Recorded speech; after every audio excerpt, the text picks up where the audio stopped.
This is a special council meeting of the municipality of the County of Annapolis. We'll start with the roll call. District 1. Bruce Prout. District 2. Brian Mazzagano. District 3 is Alan Parrish, myself. District 4. Troy Bartel. District 5. Lynn Lumber. District 6. Alec Morrison. District 7. David Hudson. District 8. Michael Gunn. District 9. Wendy Sheridan. District 10. Brad Redden. And District 11. Diana Gunn. Thank you.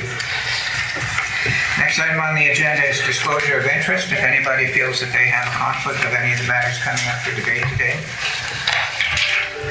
Seeing none, we'll move along to number 3, the approval of the agenda of the day. I have been told that there'll be an in-camera matter at the end dealing with property. What's the proper word for that? Contract negotiation? 2228 is acquisition, sale, lease, and security of municipal property. Okay. Anything else, Councilor Bartel?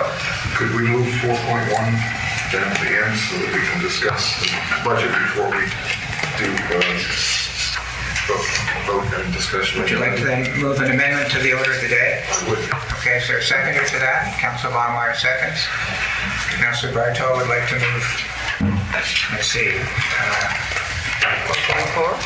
Okay, it would be, the draft capital plan would be done before the levy, before 4.1 and 4.2s. So after 4.3? Yeah, 4.3 would move up to the top. Any discussion on the amendment? So 4.3 we go before 4.1. Right. It'll be, deal with that first and then 4.1 and 4.2. Any discussion on the amendment? Saying none, I'll call for the vote. All those in favor say aye. Aye. Opposed? Motion's carried. So now a vote on the agenda as amended. Would someone like to move that then? Deputy Warden so moves. Seconded by Councillor LeBlanc. Discussion on the agenda as amended. Seeing none, I'll call for the vote. All those in favor say aye. Aye. Opposed? Motion's carried. Thank you. So the next item is the draft 2022-23 capital plan.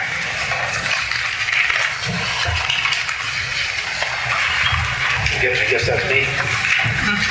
And before I start, I will say this because I don't get to do it very often. Toronto Maple Leafs won last night.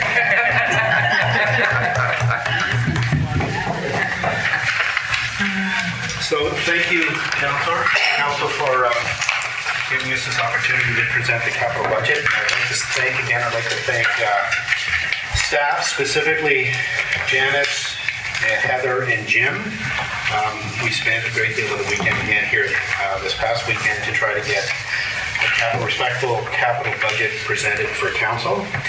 So we sent this up to council at least a couple of times, but I think council may have gotten this document Saturday evening. And there's 5 or 6 main pages behind it that talk about some of the capital projects and some of the details. So Janice and or Jim will be speaking to the projects that we're asking for council's approval for this year, and we'll also speak to some of the projects that are carried forward from last year's approved budget and some of the things that we've got in consideration for future years. We will be in the next month or so preparing a 5-year budget, which will include this as year 1, but it will include the next 4 years. And that's a requirement from the government in terms of the funding we get. We have to have a 5-year capital plan, so we'll have that presented to council hopefully in the next month or so. So, David, if you can put the PowerPoint presentation up or PDF. Okay, so I'm only going to speak to 2 or 3 slides. Capital budget, very similar process that we had last week.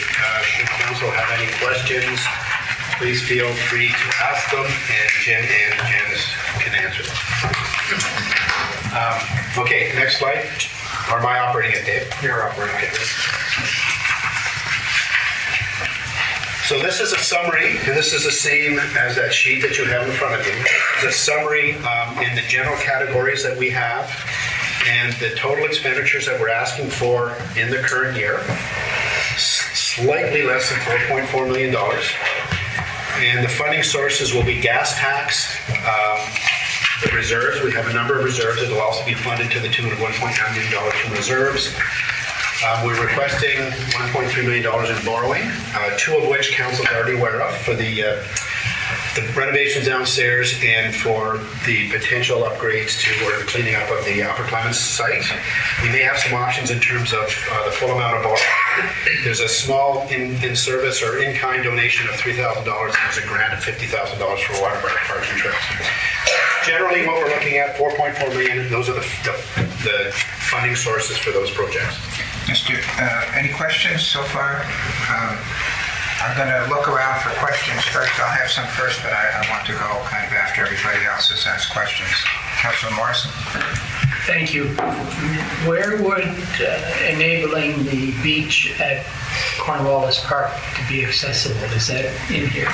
That is in a combination of our funding from operations, and we're in the process of writing a grant application for that as we speak. Thank you. Any other questions? Councilor Connolly, do you have a question? Well, are we going to go over the individual projects? Yes. In each of the categories, we'll talk about all the projects that we're going through. So one of the things... Mr. Dick, I have a question. Okay. Unless you're going to answer more to Councilor Connolly. I can wait. Yes, but I can. The land management that you have up there, that's the Upper Clements demolition. And you've got that under borrowing.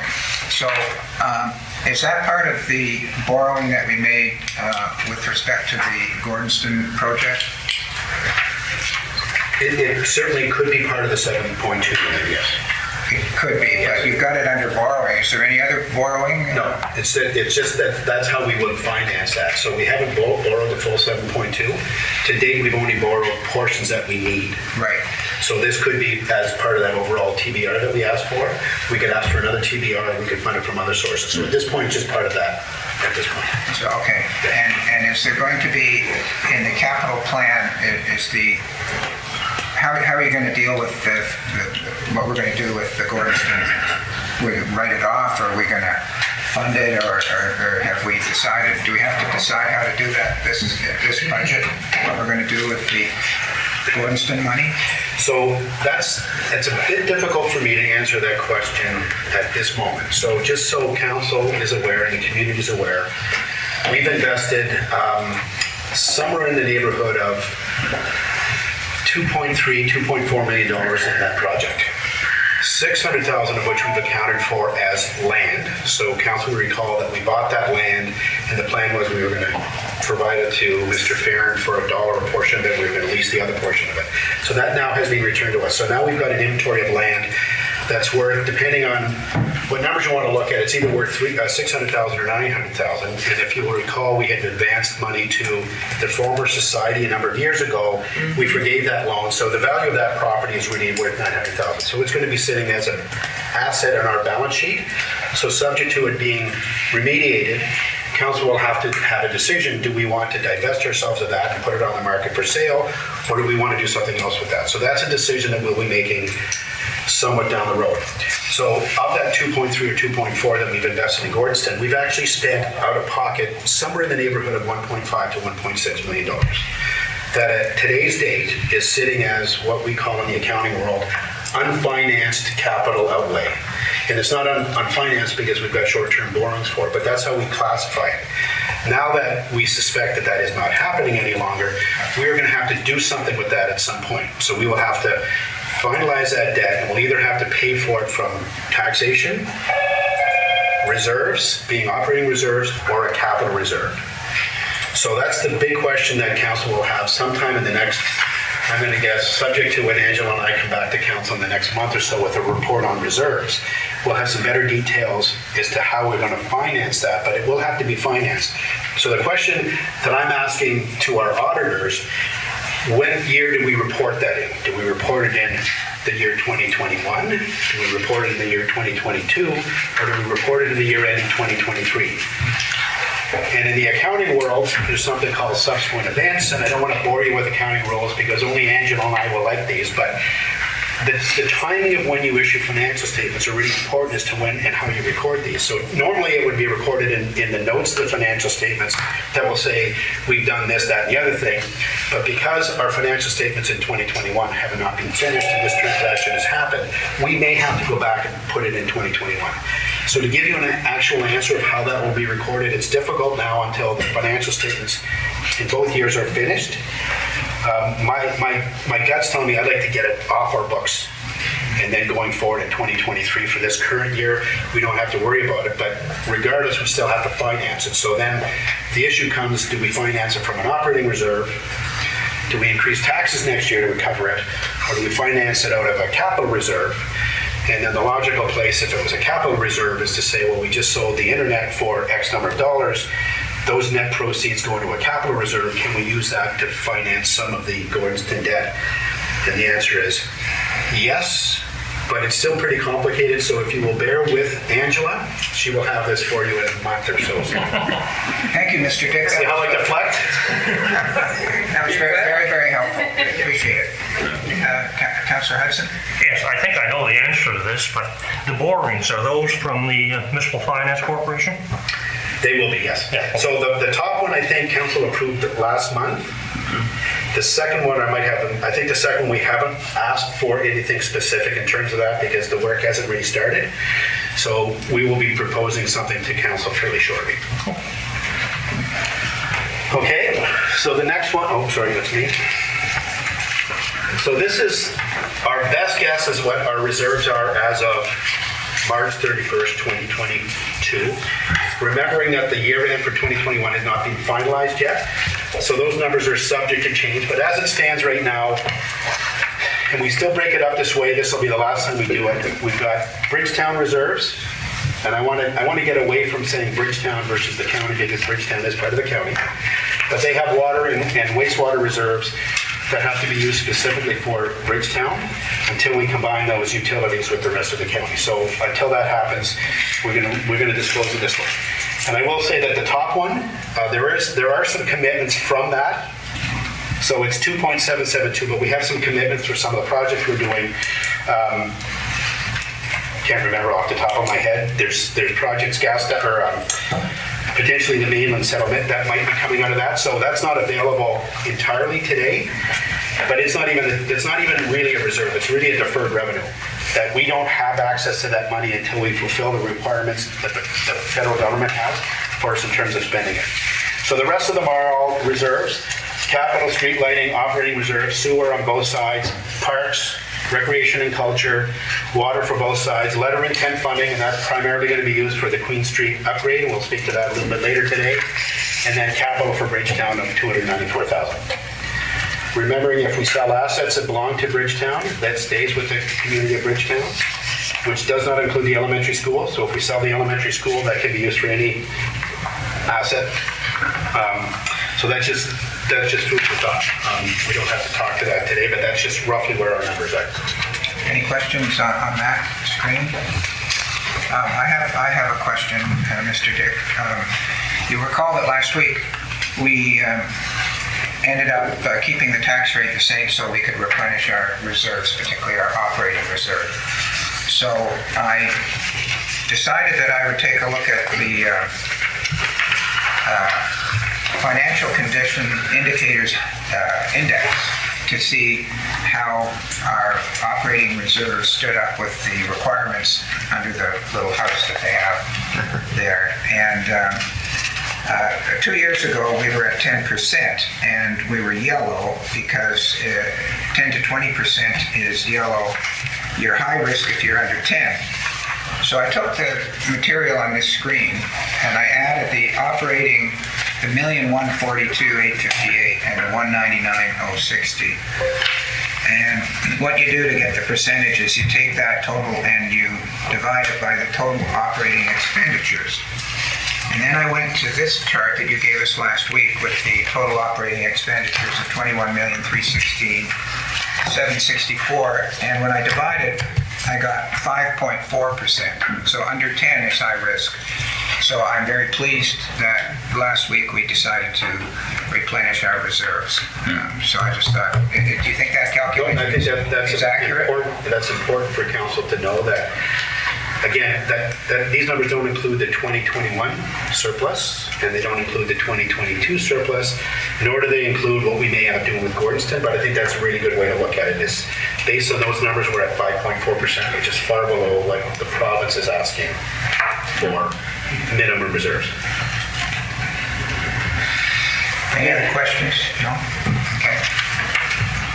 And for the purposes of this year's capital spending, this is where the reserves are going to be funding those capital expenses. So if you look at the first one, for example, and there'll be more details as we talk about the specific projects, but the arena, we're proposing to fund 35,000 of those arena repairs out of the Bridgetown Capital Reserve. Similarly, if we look at water, we're going to be funding water repairs that we're doing throughout the county from either the quote-unquote county reserve or the Bridgetown Water Reserve. So this is just a synopsis of where the funding is coming from, out of reserve specifically, because there is other sources. And so just to point out the letter of intent funding at 246,000, and if you look back at the previous screen, it was about 1.1 million. That's because 900,000 of that was allocated last year for the Queen Street project that we hopefully will have done before the end of summer, early fall, late fall. So that's just where the funding will be coming from, strictly out of reserves. And at the end of the day, we still have positive reserves. If we're doing nothing else, we still have positive reserves after the council approves all the spending from reserves. Councilor Morrison, you have a question? Yes, thank you. The recent issue of the sewer bills has brought a few calls. First on the increase, and when I explain how little the increase is, people are mollified. But then there are the people who are on this, live on a road where there's a sewer line, but they don't have sewer. They chose not to take it. And we went through this exercise a couple of years ago and determined that what we do is the best course available. But later on, I'm going to ask for a review of that policy so that I have clear how I can explain it to the citizens. Okay, perfect, thank you. Thank you.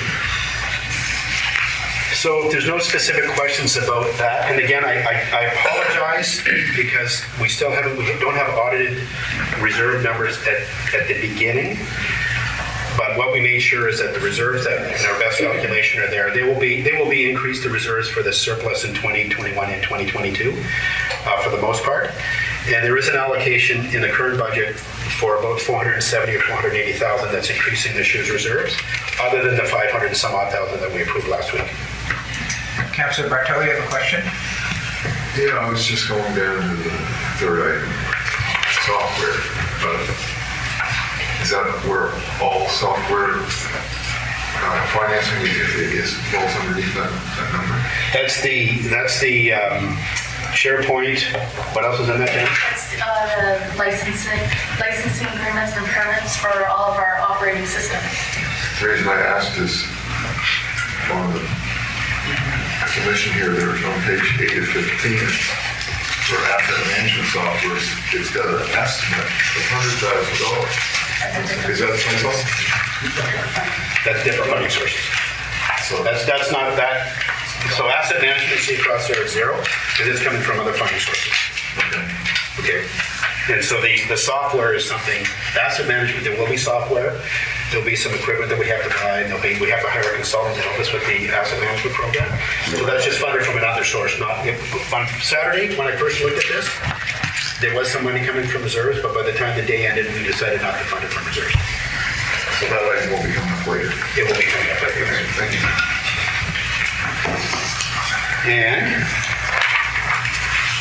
Jim and Janice, if you want to come up and... So Jim and Janice worked on this, I guess, for the better part of last week. And one of the things I wanted to comment when Councillor Connell brought up the comment earlier, when we sat down and reviewed this last week, there was a number of projects that were on the list. And so the first thing I asked is, how many projects do we have last year that we haven't started? So we had, I'm going to say we had 26, 27 projects last year, of which we've only done about 13. So I said, let's only put what we can do.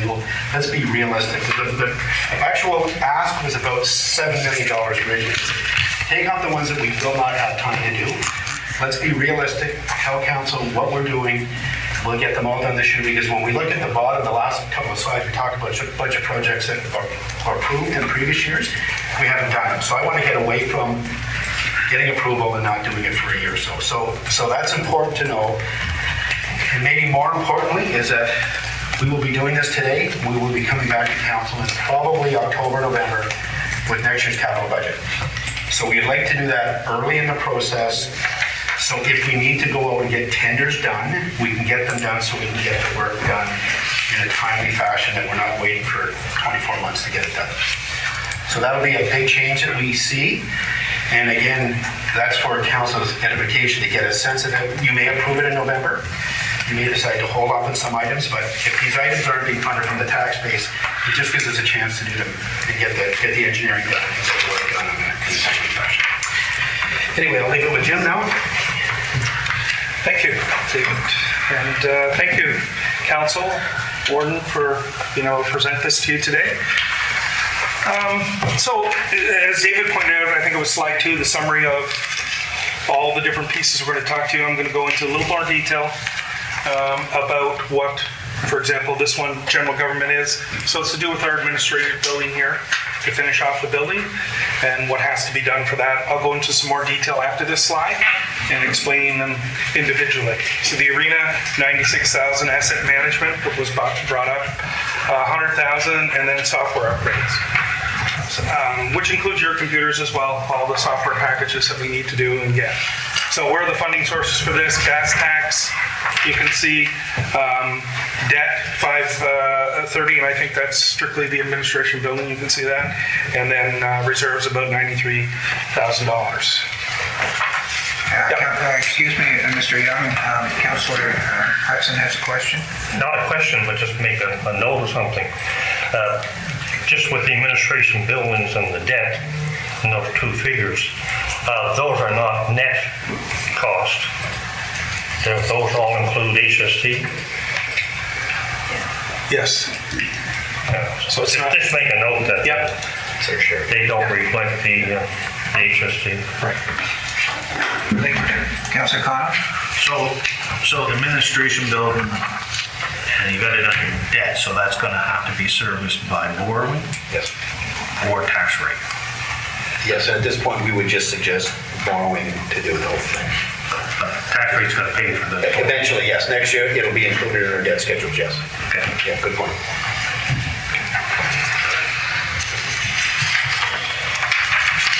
Okay, examples. So this is what it looks like downstairs right now. Just steel walls up, and the actual drip arc has not been provided. Yes. Just from a curiosity perspective, they say the contract for the renovations of the administration building was awarded to APM. Who's that? APM is, I don't know what actually the acronym stands for, but it's a company out of Charlottetown. Yeah, well, the Charlottetown. Yeah. Okay. They have offices throughout Canada. They actually got their start doing the renovation to all the superstores across the country. Okay. So, and then they just kept expanding and getting into construction and rental properties and whatever. But yeah, they have, I think this office is in Kentville? Yeah.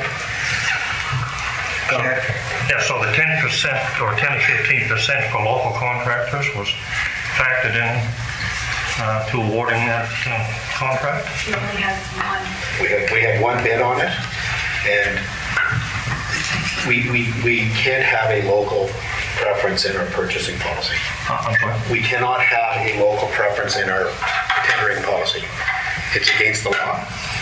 We recognize that certainly if there's local, then when we're rating various RFPs, we will give consideration to local, but we can't give local business. That's against all the procurement laws in the land.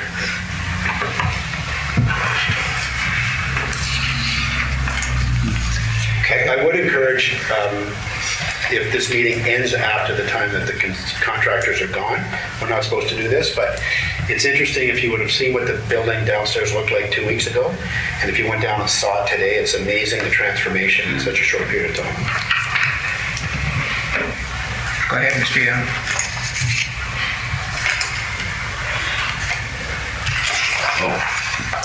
Good thing I waited. Deputy Warden. Thank you. It's really simple. Are people still going to come in this door, or are they going to be accessing?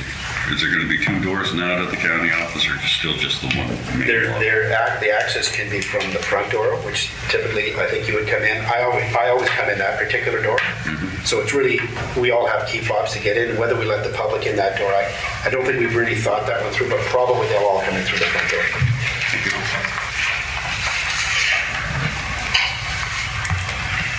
I locked up. Okay, give me a second. I got a question. Or a Councilor statement, Connell. just a statement. Councilor Connell, go ahead. So in the tendering process, you say it's illegal to favor local, but under buying local, when we're just purchasing stuff, that's when we can Yes. push the fact that we'd like to buy local. And so just to clarify that, when we went out for RFP, we only had one response. And as Jim said, that they are from Canfield, so they're probably as local. We had how many people did we have to come in to look at the site visits? There was, I believe, upwards of 5 different contracts that came in and looked. And only one bid on it. And only one. Bid on it. Thank you, David. So the renovation to consolidate all the staff from into our new building here, or the renovated building. The renovations will include also a little changing to the reception area and rebuilding the accessibility entry to the building. Proposals issued. A request proposal was issued then, identified a contractor capable of doing the work for approximately 2,000 square feet, and APM was a successful bidder. Okay. Go ahead, Councilor Bartel. Do you have a square foot costs worked out on that? For renovation? I haven't done it, but Probably 250. at least it would be at least 250. 2,000 square feet. Yeah. 250 at least, yeah. Yeah, but Yeah. plus money that was set aside from last year, right? I'll get into that a little later. There was money approved by council last year for part of it as well.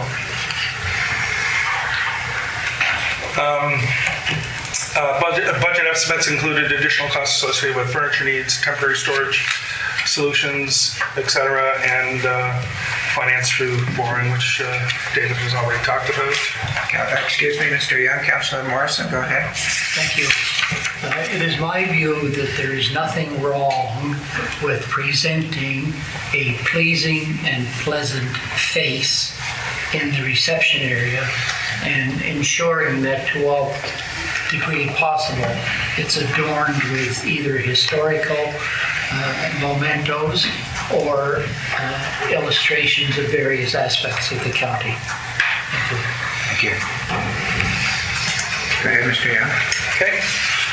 Next is the arena upgrade. So this included electrical panel upgrades, phasing 1 to 12 panels, total replacement. Looking at, and most people are aware of the issues around ammonia and ammonia plants and what they do, and we major issue in British Columbia a couple years ago where a number of operators died from an ammonia leak. So a lot of municipalities that have rinks, the old ammonia systems, are looking at ways of becoming more friendly. And so we're proposing to do a CO2 plant study to switch it out and see what the undertaking would look like for us to get involved in that. Accessibility designs as well, and then some miscellaneous capital into the reserve. And this will be funded through gas tax and reserves. Okay.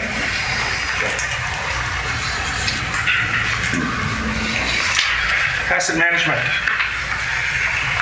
This is a major, I think, new coming in, important program to have. from vehicles to buildings to everything that we own in capital, so that we can properly track what's going on with everything that we have to manage and report to you folks on. So I'm glad to see this on the agenda. Amortizing assets, life cycling costs, along with preventive maintenance scheduling. I'll talk a little bit more about that when we talk about water and sewer systems. Council approved $62,000 last year in the original budget, but when we were doing this, I went to Angela, who has a lot of experience with asset management systems, and I said, Angela, what is the cost to buy all the components so that all our purchasing, all our activities that our staff do are all tied into one asset management program? And this is the estimate that we're coming up with to buy all the different units to manage this program and get set up with a consultant to do it. So this is a complete package. Staff have attended a number of meetings so far and training sessions, which have been occurring monthly. I haven't been involved in one of those yet, so I can't talk about it, but it's part of the program to educate staff on it. Yes. What would that look like, that program? Angela?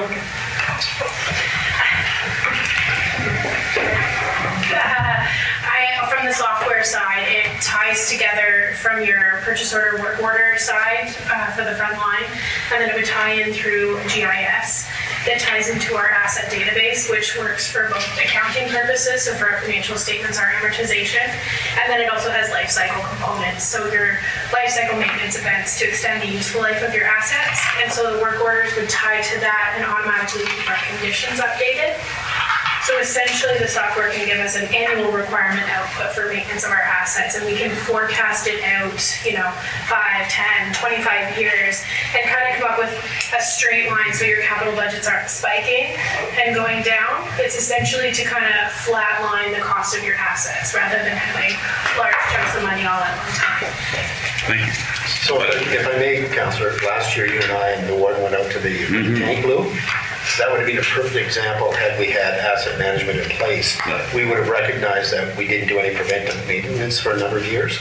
So this program would say, okay, you've got to do A, B, and C on an annual basis or whatever the conditions might be. Absolutely. What I just wanted to find out is if it was going to actually locate any of our infrastructure in the ground.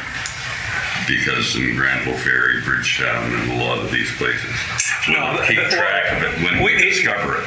Yes. When we discover it. Yes. That's up to us to put the data in. Any computer program is that way. So if we have the data on the locations of our valves, of our hydrants, of where our T's are in the intersections, so when we go to dig up, we know exactly where things are and we're not searching for things, absolutely. They can help us with all that stuff. And it can track the valves. Yep. How long has that valve been in use? How many times was it serviced?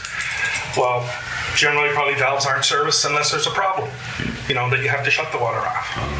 They could get buried and everything. Thank you. Yep. Steve, I have a question. It's more of an accounting question, so maybe somebody else, but on your screen here, last year council approved $62,500 for the budget, but it wasn't spent, I take it. No, some of it, did we start? I don't know. I can answer that. Okay. So the 62.5 is the AIM management program. That is funded through a grant of $50,000 from the AIM program. Plus we funded it, I believe, from our gas tax, the other 12.5, and that is to build our template and to map all of our infrastructure locations. So that goes in hand with the asset management program software that Angela talked about. So the 62.5 is the legwork to get that into the software that we're proposing to purchase. But did we spend it, is my question? No, we didn't get funding approval until January of this past year. So if we didn't spend it, and my mother told me there's no such thing as a dumb question. So if we didn't spend it, Where was it? Is it in the reserves? When I look at the reserves, is that where that 62.5 is, if we approved it last year? Where is it? So we've got grant funding of 50,000 from AIM. Right. That hasn't been spent yet. So that's not in the reserve, that's just a contract we have that we can use. Exactly, and then the 12,000 is coming from gas tax. So that's just when I said earlier, we've got gas tax at 2.9 or whatever the number was. It doesn't include all the allocations that we've already committed. So it comes out of that 2 million number that we saw? Yes. Okay, thanks very much. Yes, Councillor Levin? So,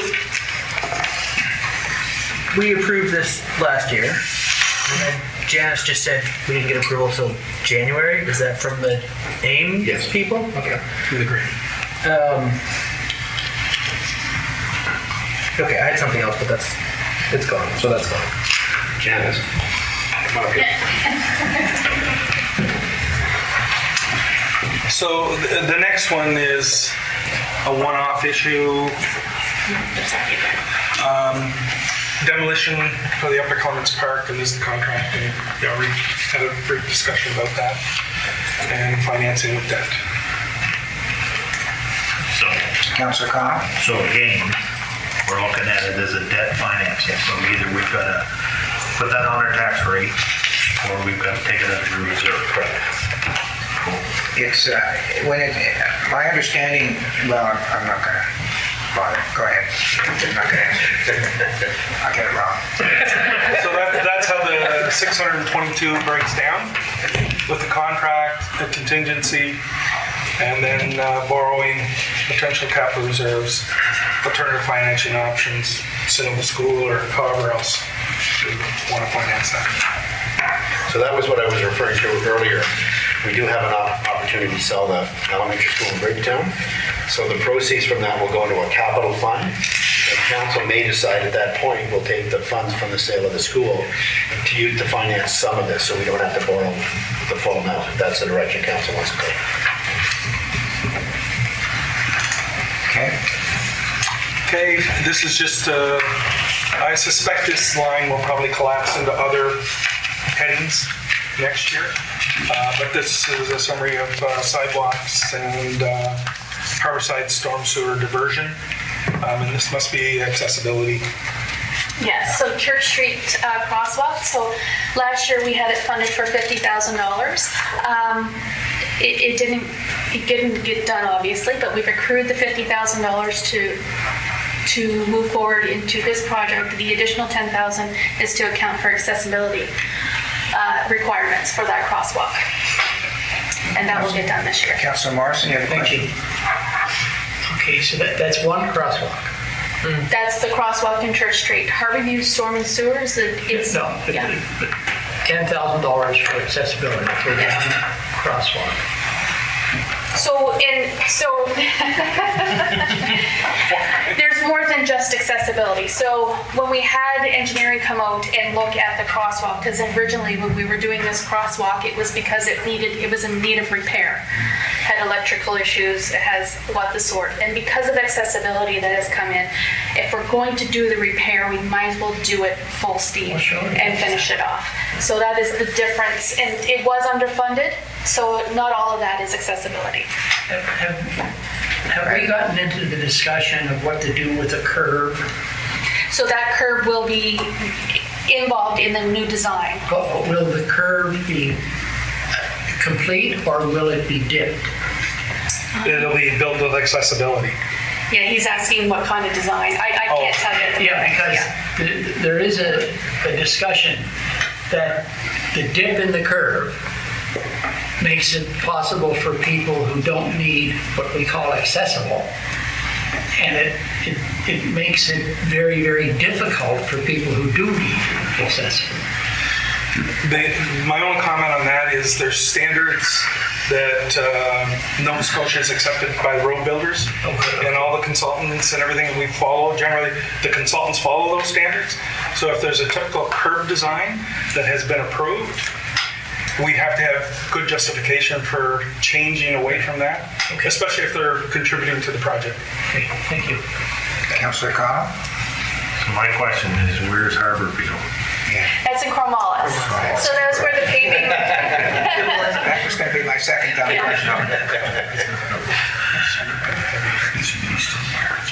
That's what I thought, maybe it wasn't Margaret. That's fine. Yeah, I saw that street the other day. I got a feeling we're gonna be working there for a little while.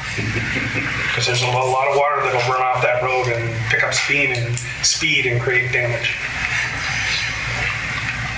Okay, here we go. So, I don't know what you're used to seeing in capital budgets before. When I was reading it, going, there's only one thing we're talking about here, it's drinking water management.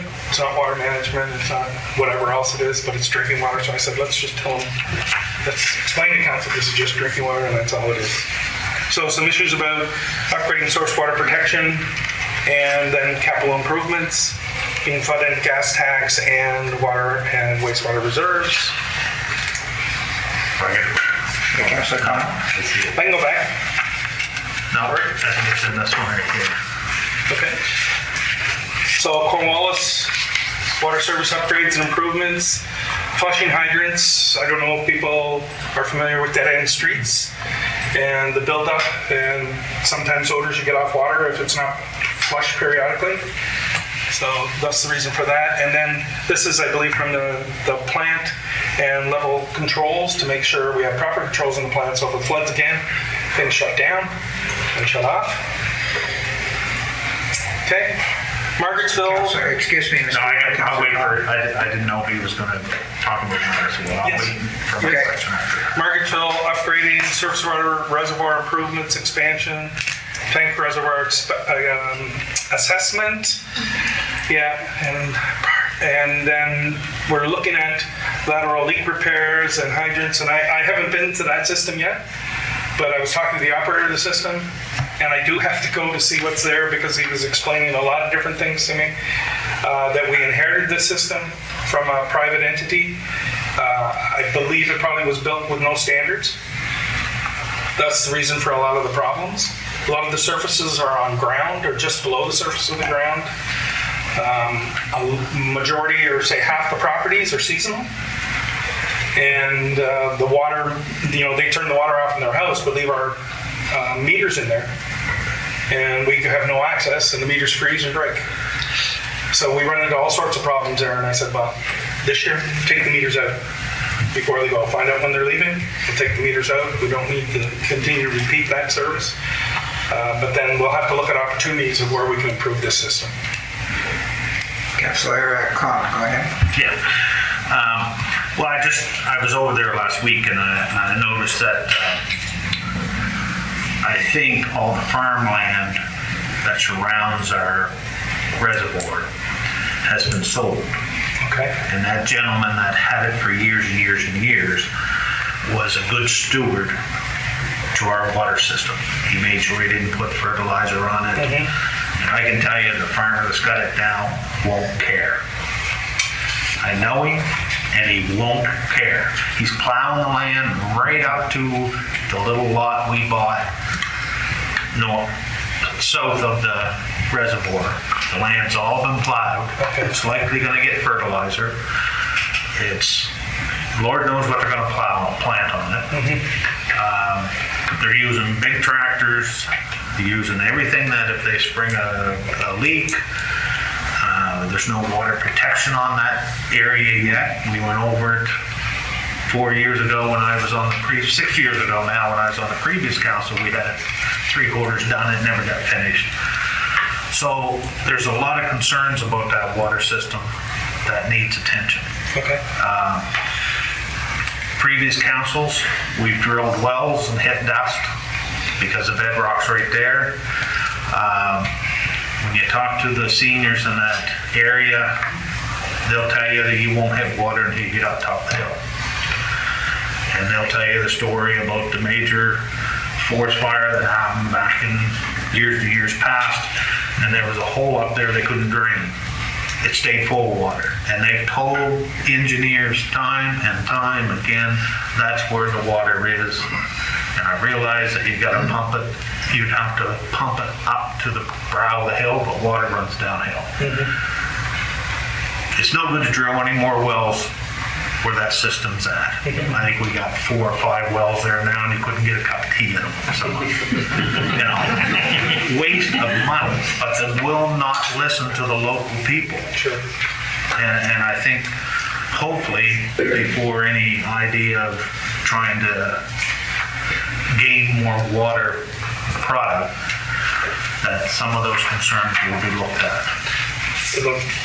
What I know, when I asked the question the other day about meters and meter readings, I said, how much water are we pumping? How much water are we recording on our meters? You don't know what kind of losses we're getting out of that system? They don't want to know. I can tell you because we've had people again live in that area that's taken care of those cottages most of their life. Yeah. And they try to explain to previous engineers that they dug up and there's water leaks, and they said, no, there isn't. Yeah. So they condemned what the local people knew and said, no, there's no, that's not where all the water's going. But To support you, we have the information. yeah, And it's upwards of 40% yeah, of the water we're pumping is not getting to the residents and not being used. So, to your point, major attention needs to be put on this system, and will, and I'll take, I'll learn where that supply is, and we'll take a look at it and see what makes sense. yeah. And the other side of that is, it's a public water supply, and I'm sure the province has rules around farming within the wellfield protection zone, and what the requirements are for that. So we will revisit that with the landowner and with the Department of Environment and have a discussion. Yeah, because it needs to, because that land's changed hands. And like I said, the previous farmer, he really took care of the water supply. That was his main goal. He sold us one parcel of land and encouraged the county to buy the second block of land so that we could gain more for the drainage, surface water heading toward our pond, that we could control what went in there. The activities that go on. And then sadly, the county put it in the budget, but didn't buy the second piece, so all we own is 150 feet, one little block of land there. And there is a ravine that runs right down through the whole thing and right into, and that was his concern when we tried to do the permitting around the security of the water supply. He sat on that committee and he got so he wouldn't even plow the fields because of the silt heading toward our water system. Sure. And like I say, I went over there last week and Different story. different story. Okay. Thank you for that. Councillor Bartel? No, this is one, but I just want to go back to a question I was going to ask about anyway. Going back to balance sheets and where the money is, and what the bottom line is, we talked about the grant monies and approval of grant monies. Do we have those transferred to us, or is that once we use them, we can ask for that money? Which project are you referring to? Asset management, I guess, would be the one we're thinking of. Gas tax comes every year. That's a predetermined formula. We have to make application for funding. So for the asset management that we were referring to, that was a program that was instituted by FCM a number of years ago. So they're giving everybody money to do this. We just, when we made the application last year, or when we talked about it last year in budget, we just hadn't made the application yet, but we knew hadn't made the formal application. We knew we were getting the money, so it was confirmed in January, but we hadn't done any work up to that point. So do we have the money or just the approval? We don't have the money. I don't think we have the money yet, but we haven't started the project yet. It's not in our balances yet. Yeah, we'll have that. When the project starts, when we actually start the project, we'll get the funding in place. And we're actually, our first meeting is next week with the consultant. Thank you.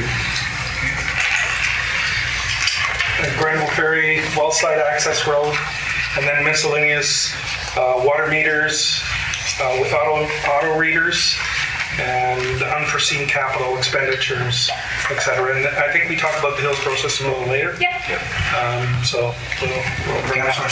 Councillor Hudson? Yes, just for my own information, on Granville Ferry, is the tank there A-okay now, or? Yes, it is. Okay. Yeah, it was inspected last fall, They came through and did an inspection on it. Okay. Councilor Bartel? The road, is that just like resurfacing? Is it? So, as part of last year's capital, D&D has done new fencing up along the Rifle Range Road, and they just basically said, we're not allowing you to have access here anymore. We're going to give you the other road. So there's an access road when you come up Mills Mountain and north. There's a fenced off area and an old service road that goes up there. They're allowing us to have access to our well site at that location. We have to do improvements to that road so that staff can get up there. You can get up there fine, but it needs to be done appropriately. Okay, I understand. Good. Bridgetown water service improvement, hydrant seals, replacements, isolation valves, well surge suppression, a new line on Rectory Street, and a backup generator. So when I started looking through all our systems here, typically municipal standards for systems, minimum size line is 4-inch. So, when I saw this, I'm going 1-inch line, why, I know it's a dead-end street, there's nothing else there, but you still put standards in place for line access and flow and things like that. So depending upon what the costs come in at, we'll see if we can upsize that line to a proper standard, start setting standards across the board for things. Miscellaneous water capital, meters, again, automatic meter readings, and then unforeseen capital throughout the system as we go. It'd be nice, I was saying, if we could get us stores where we have supplies, we have about extra valves. If we mainly have 6-inch lines for water, some extra 6-inch valves, and et cetera. Some different types of supplies, service boxes, valve boxes, things like that. We have some, but it'd be nice to have a supply on site, and we're going to look and see how we can begin to store that type of stuff. Yes. Thank you. Yeah. Do you think, along with looking at that we may end up looking at when we get a water break for fixing it ourselves with our own crew, or will we be still keeping contractors coming in all the time? There is potential that I haven't assessed that and talked to the workers, because I did want to say to council and any of the councilors I've spoken to that I was very impressed with our operators, our water wastewater system operators. They know their business. So to your point, could we step out and start doing some more activity? Because they're being paid by the county anyway. Could we start doing some of these repairs ourselves and be more comfortable with that? And I guess it's all a function of what's on the go at that time. But usually in most utilities that I've been associated with, when there's a main break, all hands on deck to fix it. Thank you. Yeah.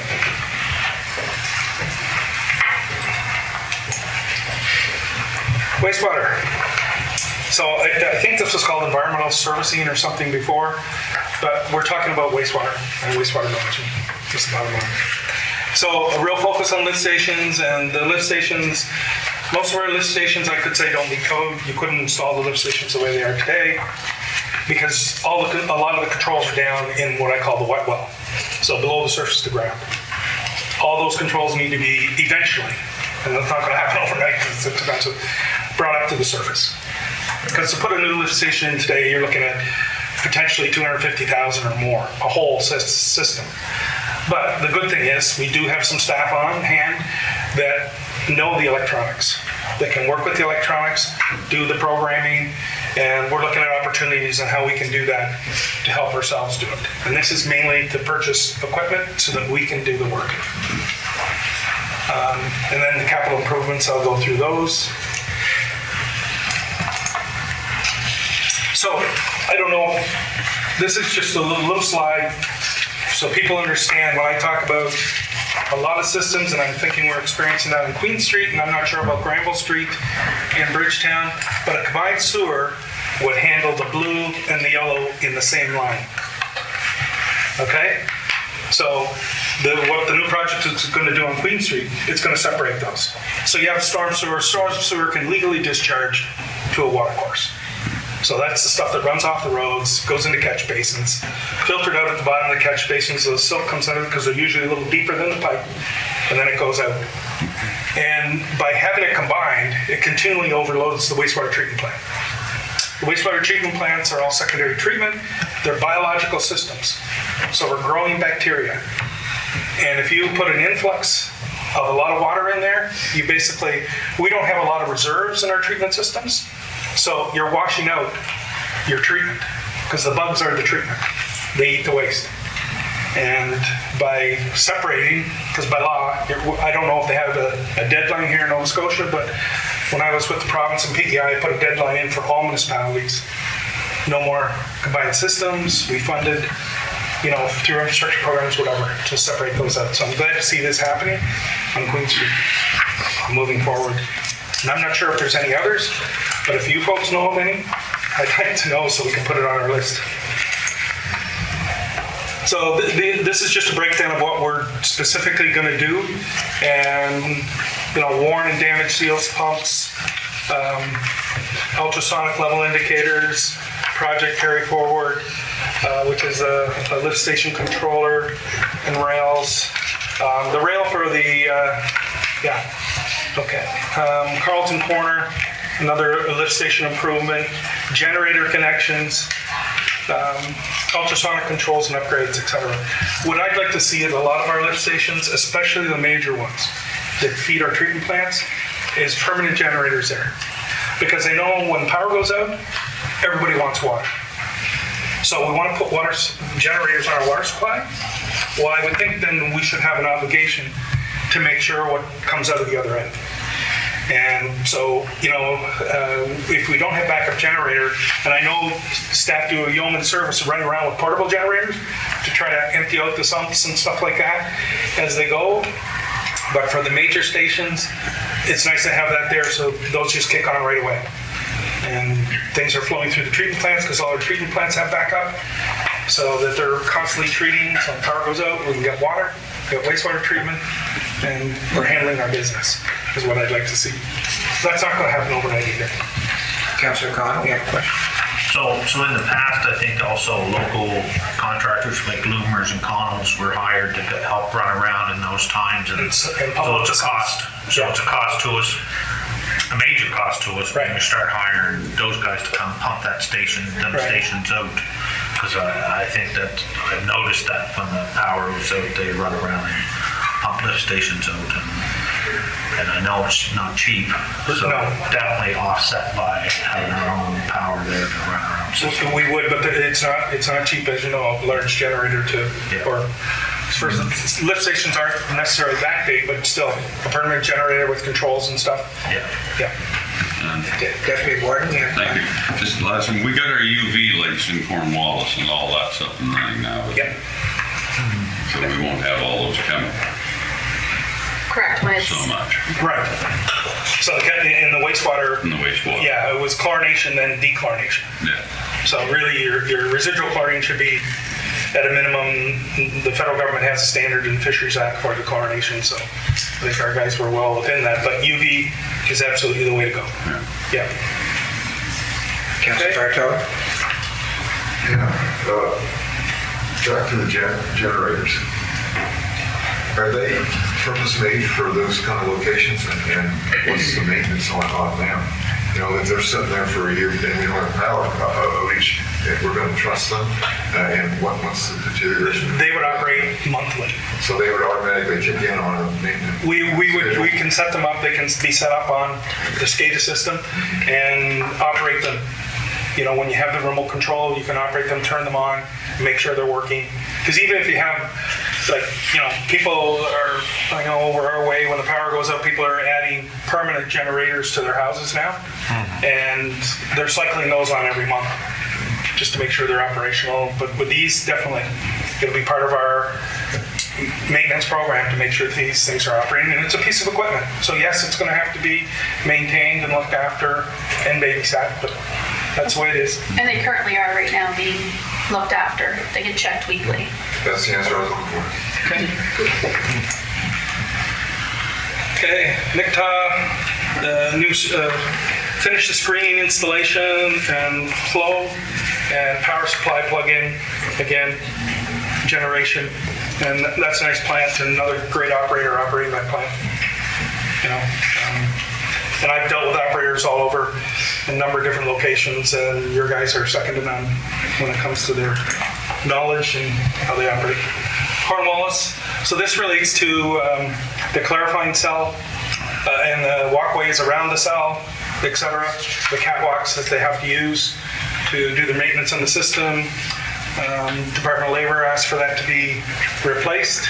And when they pulled down the clarifier, they found repairs were needed to the steel shaft that spins the arm.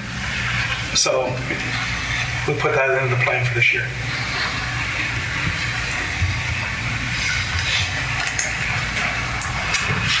And then some miscellaneous capital unforeseen. Bridgetown sewer service improvement, again, electrical panel, chlorine room, force main repair, and upgrade speed of brakes that may occur, and regular maintenance. So I'm looking at some of the stuff relating to activities since I've been here, and there appears to be a lot of activity in Bridgetown, a lot of maintenance, a lot of repairs. So I'm hoping we do Queen Streets. I know there's a plan, eventually do Granville Street, the two main streets, start picking away at that. Hopefully these will start getting smaller and smaller. And I know the water system in Bridgetown struggles because of corrosion in the main lines, provide water service, and it's running at high pressure, which is not good. So, right. Okay, SCADA.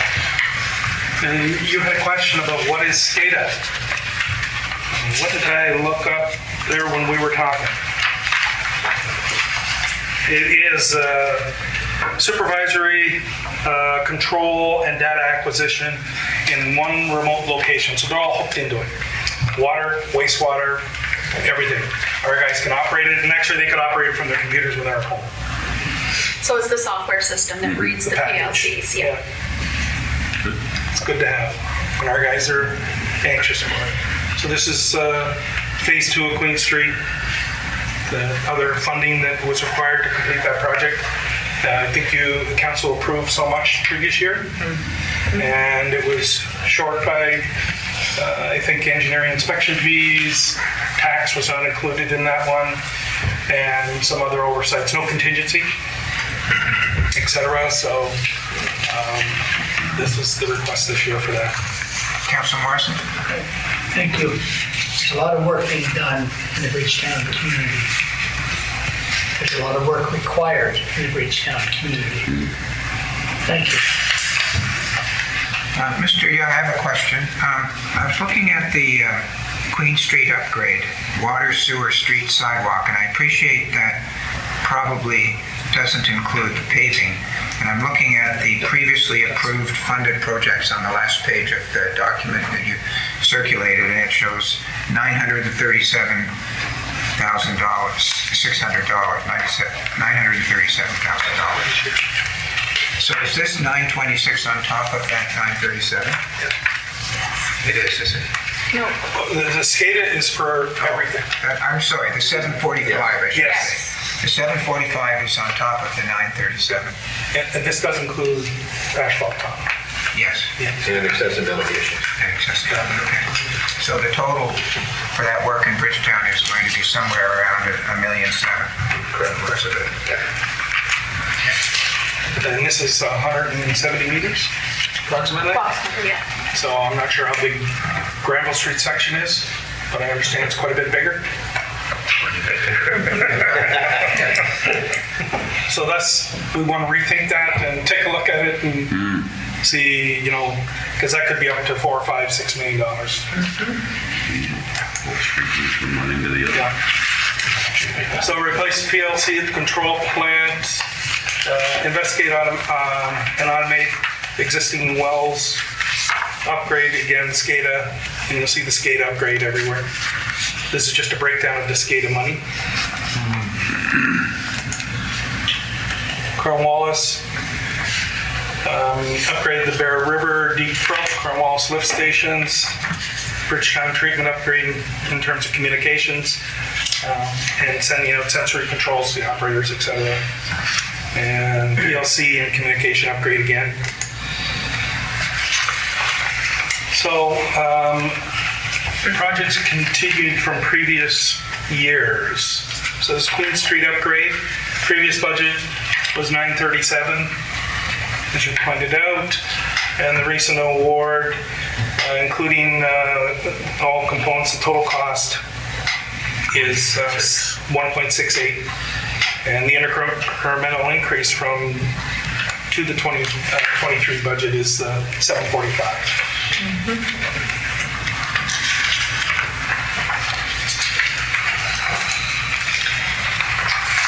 Okay, facilities, parks, and trails. Remediation at Raven Haven,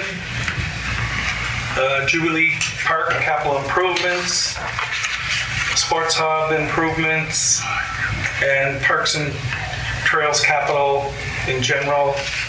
The funding breakdown for it: 60,000 under tax, gas tax, reserves 190, grant 50, and other funding in kind 3,000. Councilor Morrison? With all the parks and trails we had, $5,000 doesn't seem like very much money.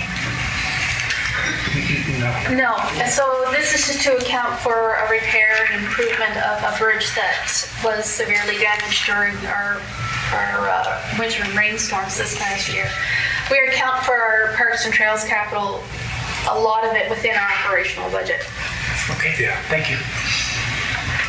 Councilor Connell? Well, I had highlighted here under the Sports Hub. It says canteen facility. So the current existing building is the former tennis club building, which has a canteen. So I just use that as a descriptor. It has 2 washrooms in it. It has storage.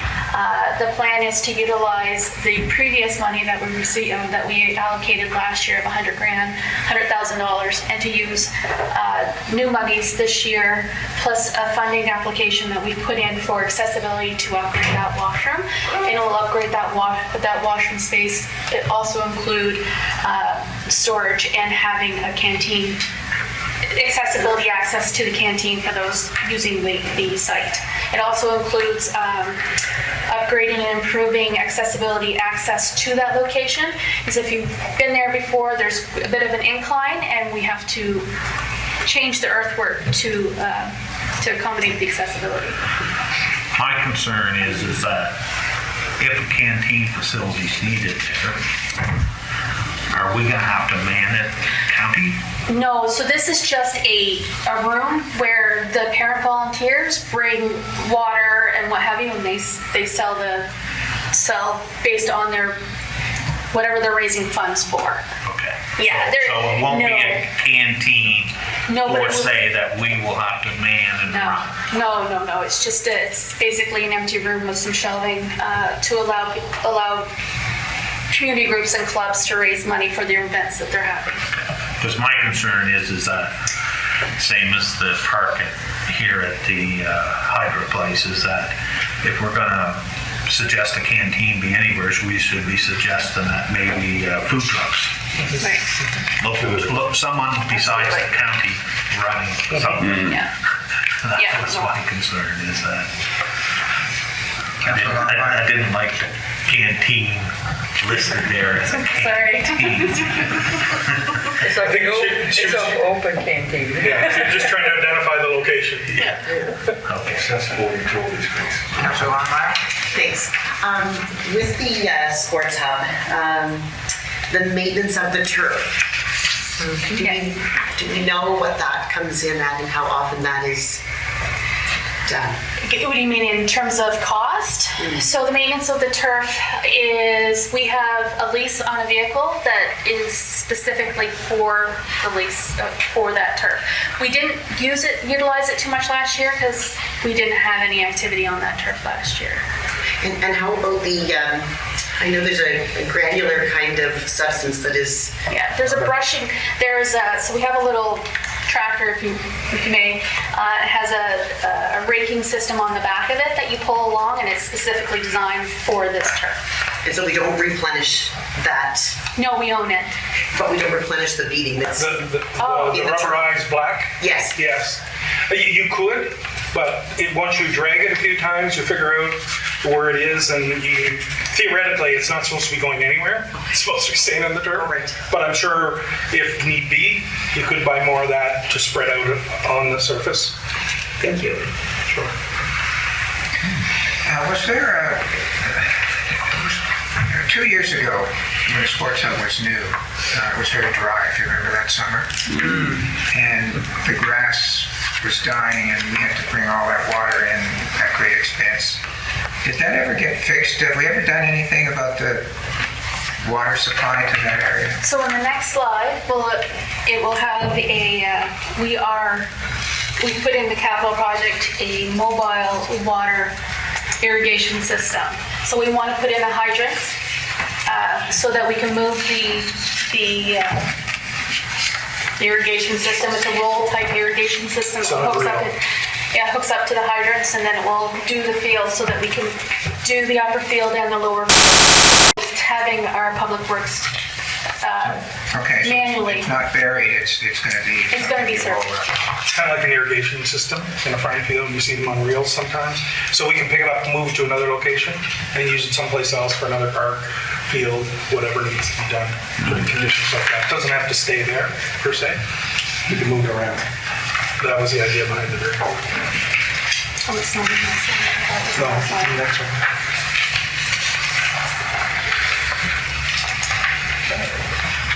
I guess we can look at this one. No.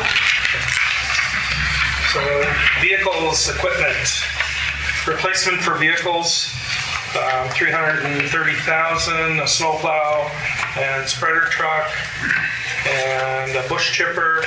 And if we're looking at buying an excavator, that's what we're suggesting we get. The only thing I didn't put beside that was a person.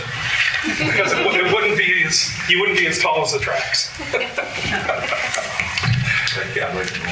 Councilor Connell? So, we have a loader sitting there rotting that was bought for our C&D site, which the town works guys told me a year ago that it was way too big for anything they would use, and they didn't want to use it clearing the streets. They used it quite heavily this past year. So Handily, yeah. So is it a needed thing? You're talking about an excavator. No, sorry. We're just kidding about the excavator. Oh. But my thing is that staff told me a year ago that this loader was too big for what they wanted to use in the town. Right. And they used it quite well. And it's, with the exceptional snow fall that we had this year, and allocating additional staff to Bridgetown to try and get the snow cleared as much, that vehicle came in quite handy. I saw. So is that being charged to the Bridgetown area right then? It was bought with the taxpayers' money in Marksville. We never got no use out of it. Well, I would like to get some floats to move these larger vehicles we have around so that we have repairs to do elsewhere throughout the system. And we need a loader. Well, hook the loader onto a float, take the dump truck, and away you go to the site.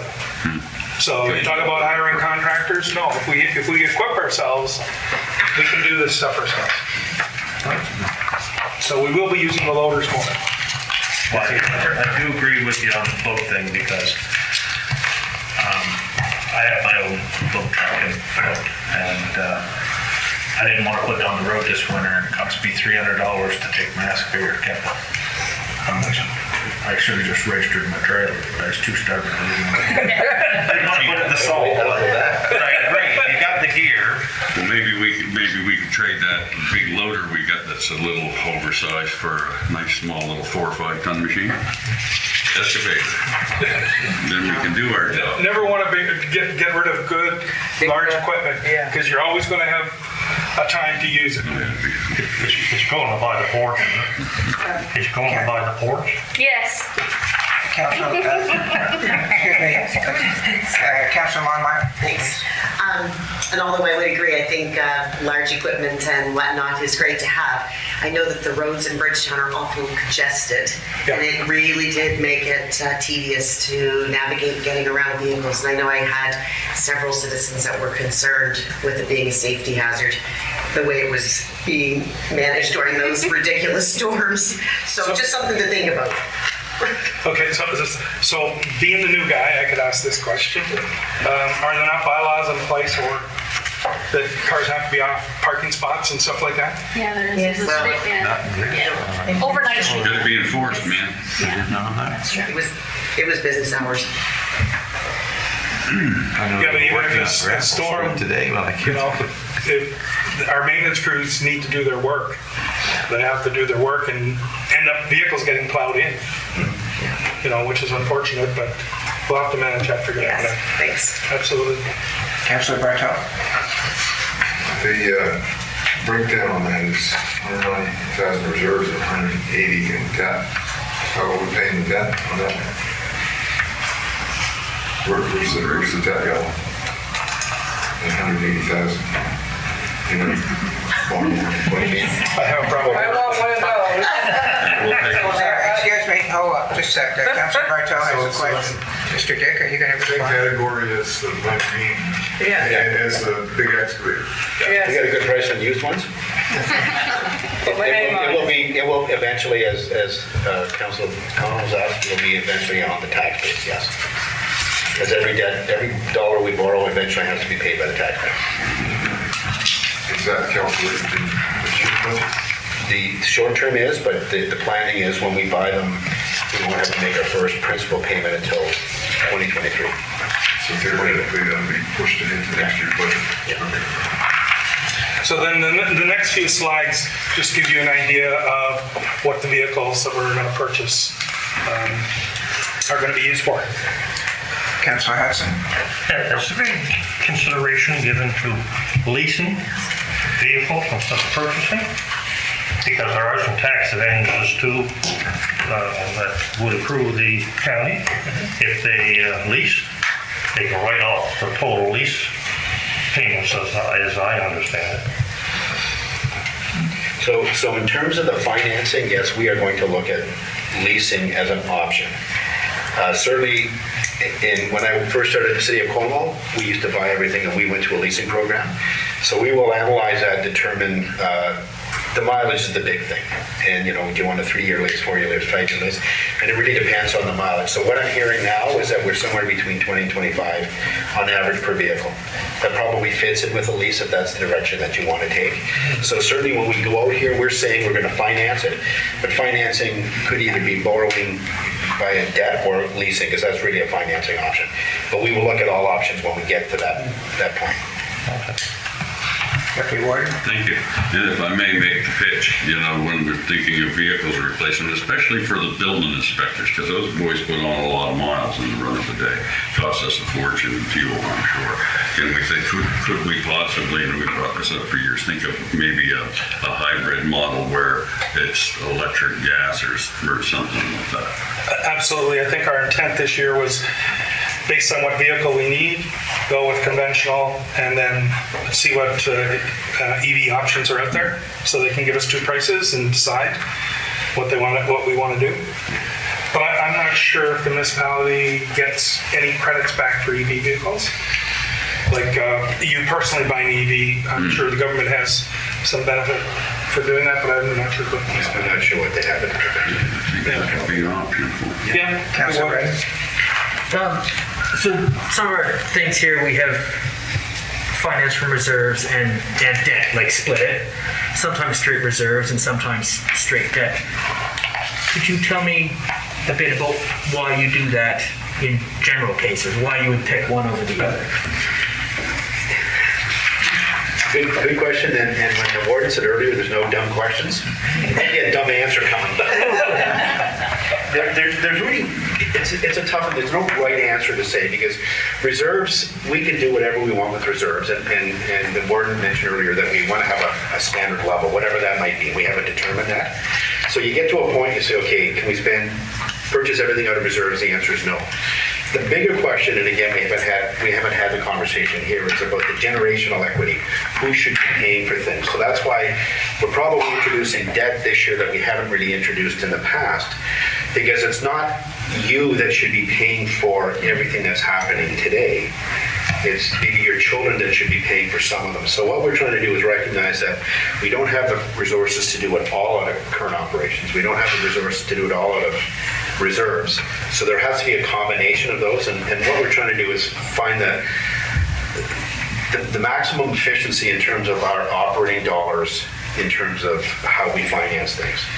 So, at the end of the day, Janice and I worked on this all day Saturday, and the numbers changed significantly because we're looking at, is this the best option, this is the best option? And I know we don't like debt. I know that's something that we're not really used to here, but the reality is we have to go to debt because we have some deficiencies in our capital program here that we're going to have to finance. And it shouldn't all be financed by you. It should be financed by the next generation. So that's the primary reason. And so sometimes you look at it, how long is the asset going to last? And that's sometimes how you finance it. So if it's 1 or 2 years, yes, it should be the current people that are paying for it, but if it goes beyond that, it should be future generations that assist paying for it. So one of the really good arguments is arenas. Not that we need one now, but that's one that we always talk about arenas, is that arena's going to last for 25 or 30 years. And you're not playing hockey in it, but it will be your children that are paying for it. So your children and your children's children should be the people that are paying for it going down the line, so that you would borrow for the majority of a big asset like that. Great, thanks. One other quick point. I wanted to congratulate you on getting our brand new employee to work his first weekend. That's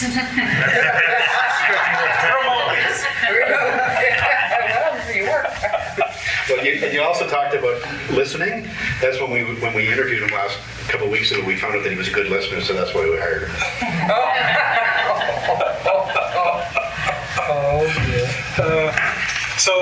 Some more vehicles for fire, building and fire inspection vehicles to replace existing ones. And this would be the great opportunity to look at your suggestion alternatives, downsizing, smaller, and mileage.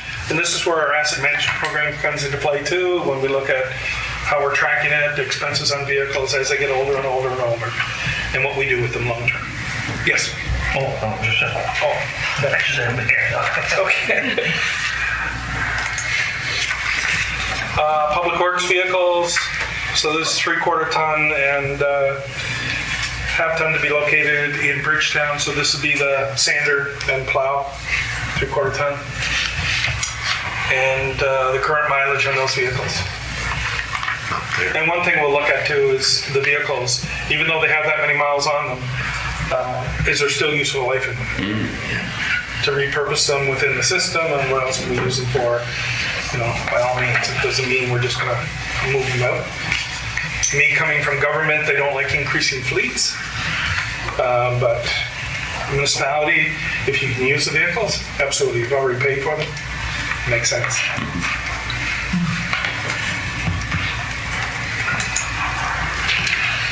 Okay, snowplow spreader, money from reserves. Okay, projects. This is where we get into the list of projects that were previously approved that haven't happened yet.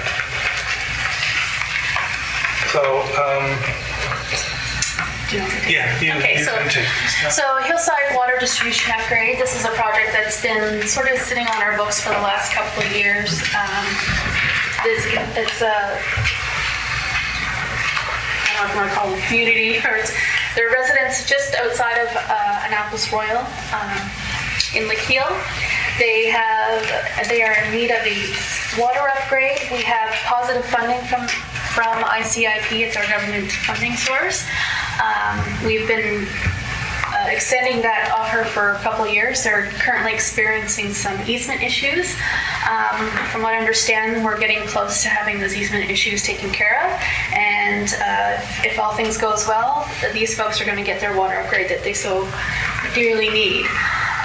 The water rate studies. Can I just Sure. interrupt, Janice, just for a second? I just want to clarify that this particular project is for water users that are presently purchasing their water from Annapolis Royal, not from the county. They pay their taxes to us, but they buy their water from Annapolis Royal. And Annapolis Royal, as I understand it, decided a couple of years ago that they didn't have the capacity to upgrade their system. So I will commend Janice for the amount of work that she's spent trying to resolve an issue that, in my opinion, is really not our responsibility at this point, given that they're not water users. So we've spent a considerable amount of time in our actual time trying to accommodate this issue. There is now, we talk about provincial upgrades, there is an issue now that there might be some contamination of wells because of some leachating of salt, as I understand it.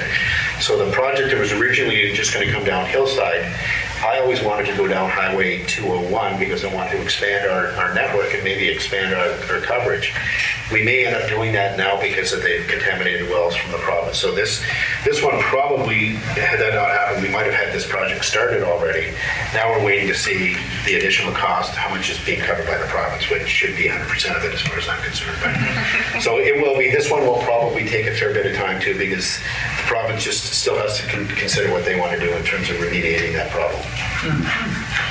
I would say, in reality, to do the engineering work on that, get the design done, tenders, it probably won't, we get the design done and everything this year, but the actual work wouldn't begin until next year. Deputy Warden. Thank you. And with this deal, when we got into this, we're going to be taking these, once this line goes in, Annapolis County's taking those people onto their water system. And we have to give Annapolis up to, just clarify, I think it's $100,000 a year. They wanted several, not $100,000, $1,000 a year or something, because we're taking. Oh, the wheeling rate, yes. Yeah, what was it, the community? It's a wheeling rate, right? Wheeling rate, that was it. Yeah. So that is I believe that is the rate that goes towards infrastructure repairs over the That's the cost of transportation.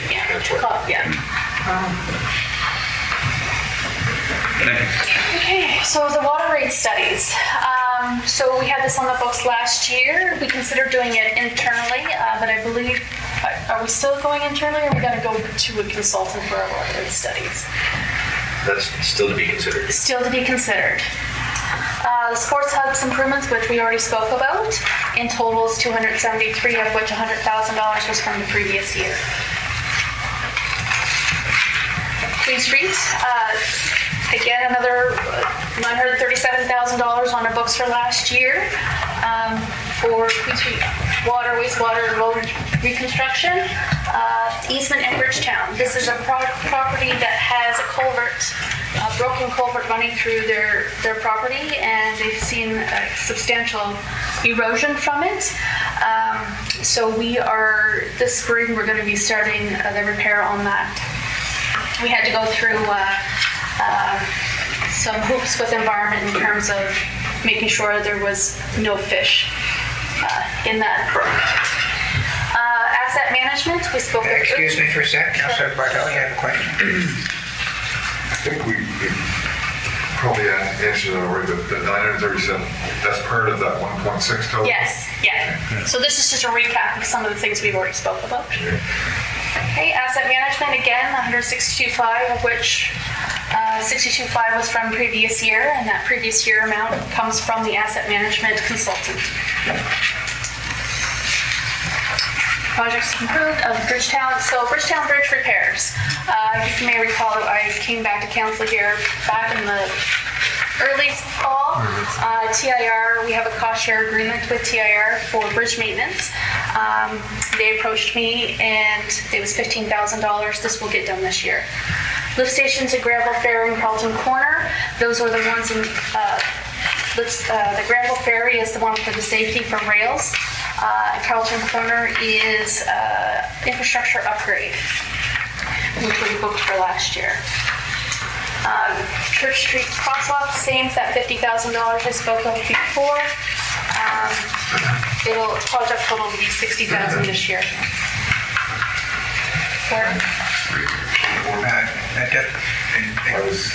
Councilor Bartelli, you have a question? Yeah.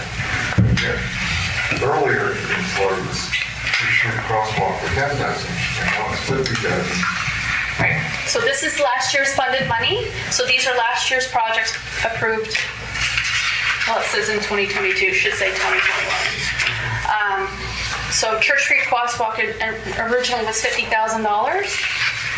This year it's 10. So we're keeping the 50 and adding the 10. So in total it's 60 for the project, but we're only asking for 10 additional this year.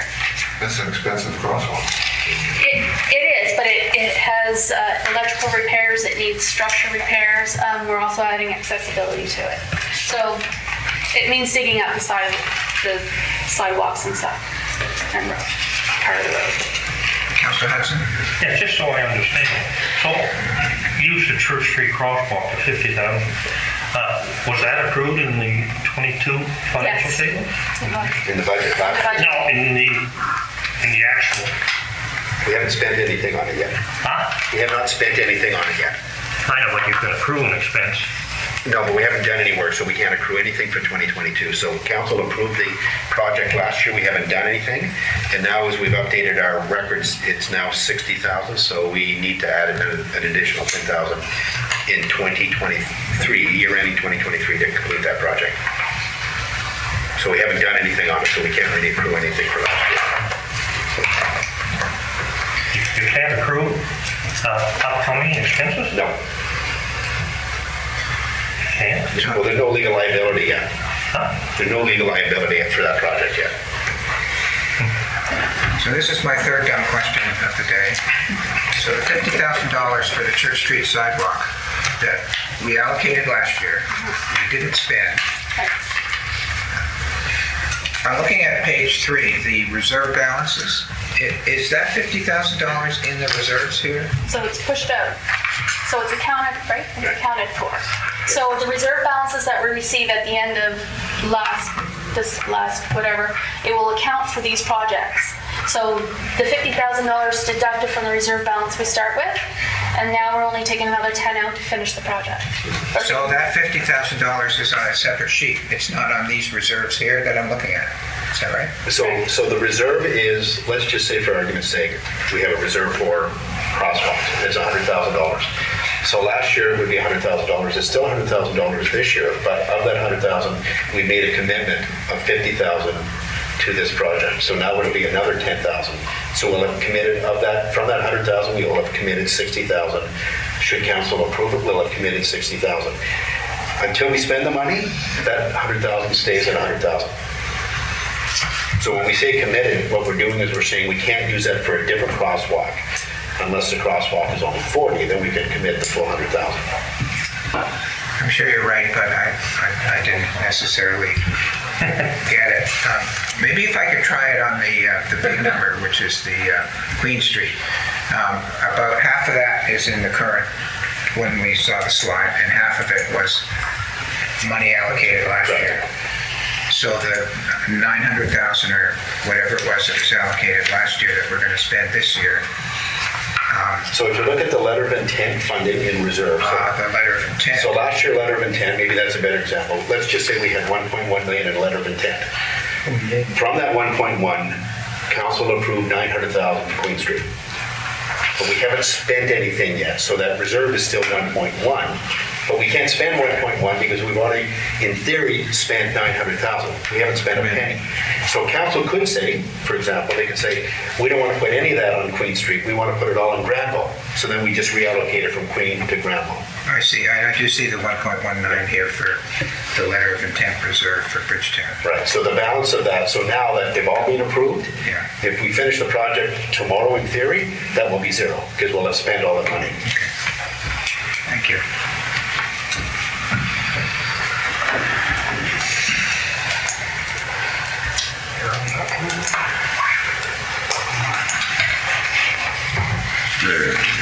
So here's a couple of projects that we have that are 100% funded by others. Each one has an application into our federal grant program. Mountains and Meadows, construction of the new facility includes sewer upgrades, funding to be provided by grant and Mountains and Meadows, budgeted cost of $681. Councilor Morrison? Thank you. Who is seeking the grant? We are seeking the grant on the behalf of the project because we will own the infrastructure. And that's where the complexity comes in. The county has to own the infrastructure for the grant that they applied for. The Bear River Water Extension is another one of our. So we own it, we maintain it. Correct. It will become part of our infrastructure too. Yeah, it'll be an extension. So we can't charge Mountains and Meadows anything for maintenance? In our rates. Through the regular rate, They become a customer. Yeah. Thank you. Bear River Water Extension, another important project we've been working on. I don't know how long we've been working on that. But I think we may finally have some money for this project. We have worked out that we're going to own the infrastructure and we're going to connect to the Hillsborough. We are the applicant. We will own the infrastructure. Doug, our procurement coordinator, has spent quite a bit of time this past year communicating with the local folks in downtown Bear River. And we've got some commitments from the residents and commercial owners to whatever's not funded by the ICIP program that they will pick up. Again, both of these are funded by others, and we are still waiting for positive approval of these applications. I think that's it. And that's it, that's all. All right.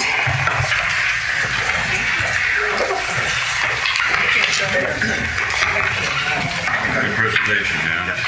Okay. Do you want to say some final words, or we done? I think, unless accepting council. Okay, I don't know if there are any other questions. Mr. Dick has indicated that's the end of the presentation. Councillor Connell? I found the information very, very good. It was very clear. Very, not disappointed, I don't want to use that word, but very aware that, again, when you look through the capital budget for this year, the community of Bridgetown is getting a very, very high, significant amount of attention. We are a county from Kings County to Digby, so I'd really like staff to really have their thick caps on next year, and hopefully through the strategic plan, we'll come up with things that are needed in the rest of our county. Because a citizen that looks at this overall project for the capital budget will definitely be staring right in the face that Bridgetown's the winner. Knowing they're a part of the county and knowing that the infrastructure is poorly in that town, and knowing that some of it's being covered under the letter of intent for the money that was given to us by the province, the normal taxpayer isn't going to understand all that. They're just going to see Bridgetown, Bridgetown, Bridgetown, Bridgetown, Bridgetown.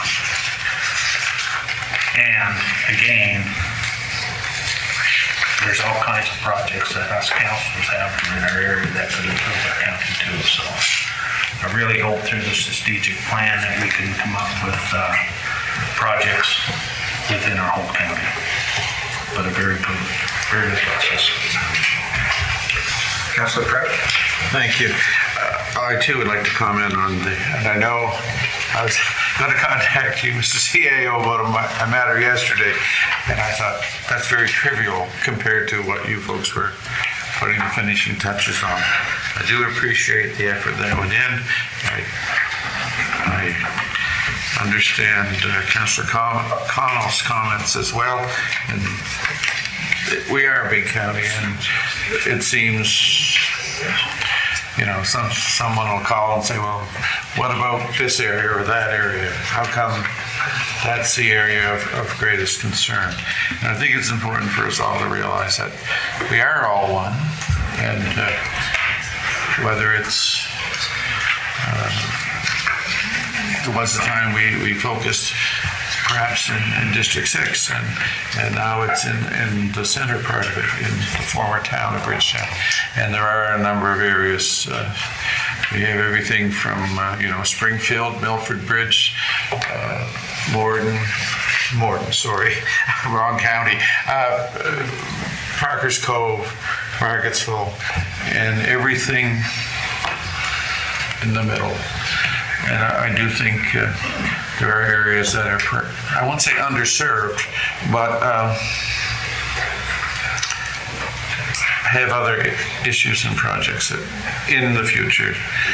But this was great. I appreciate the work that went into it, and thank you, all those involved.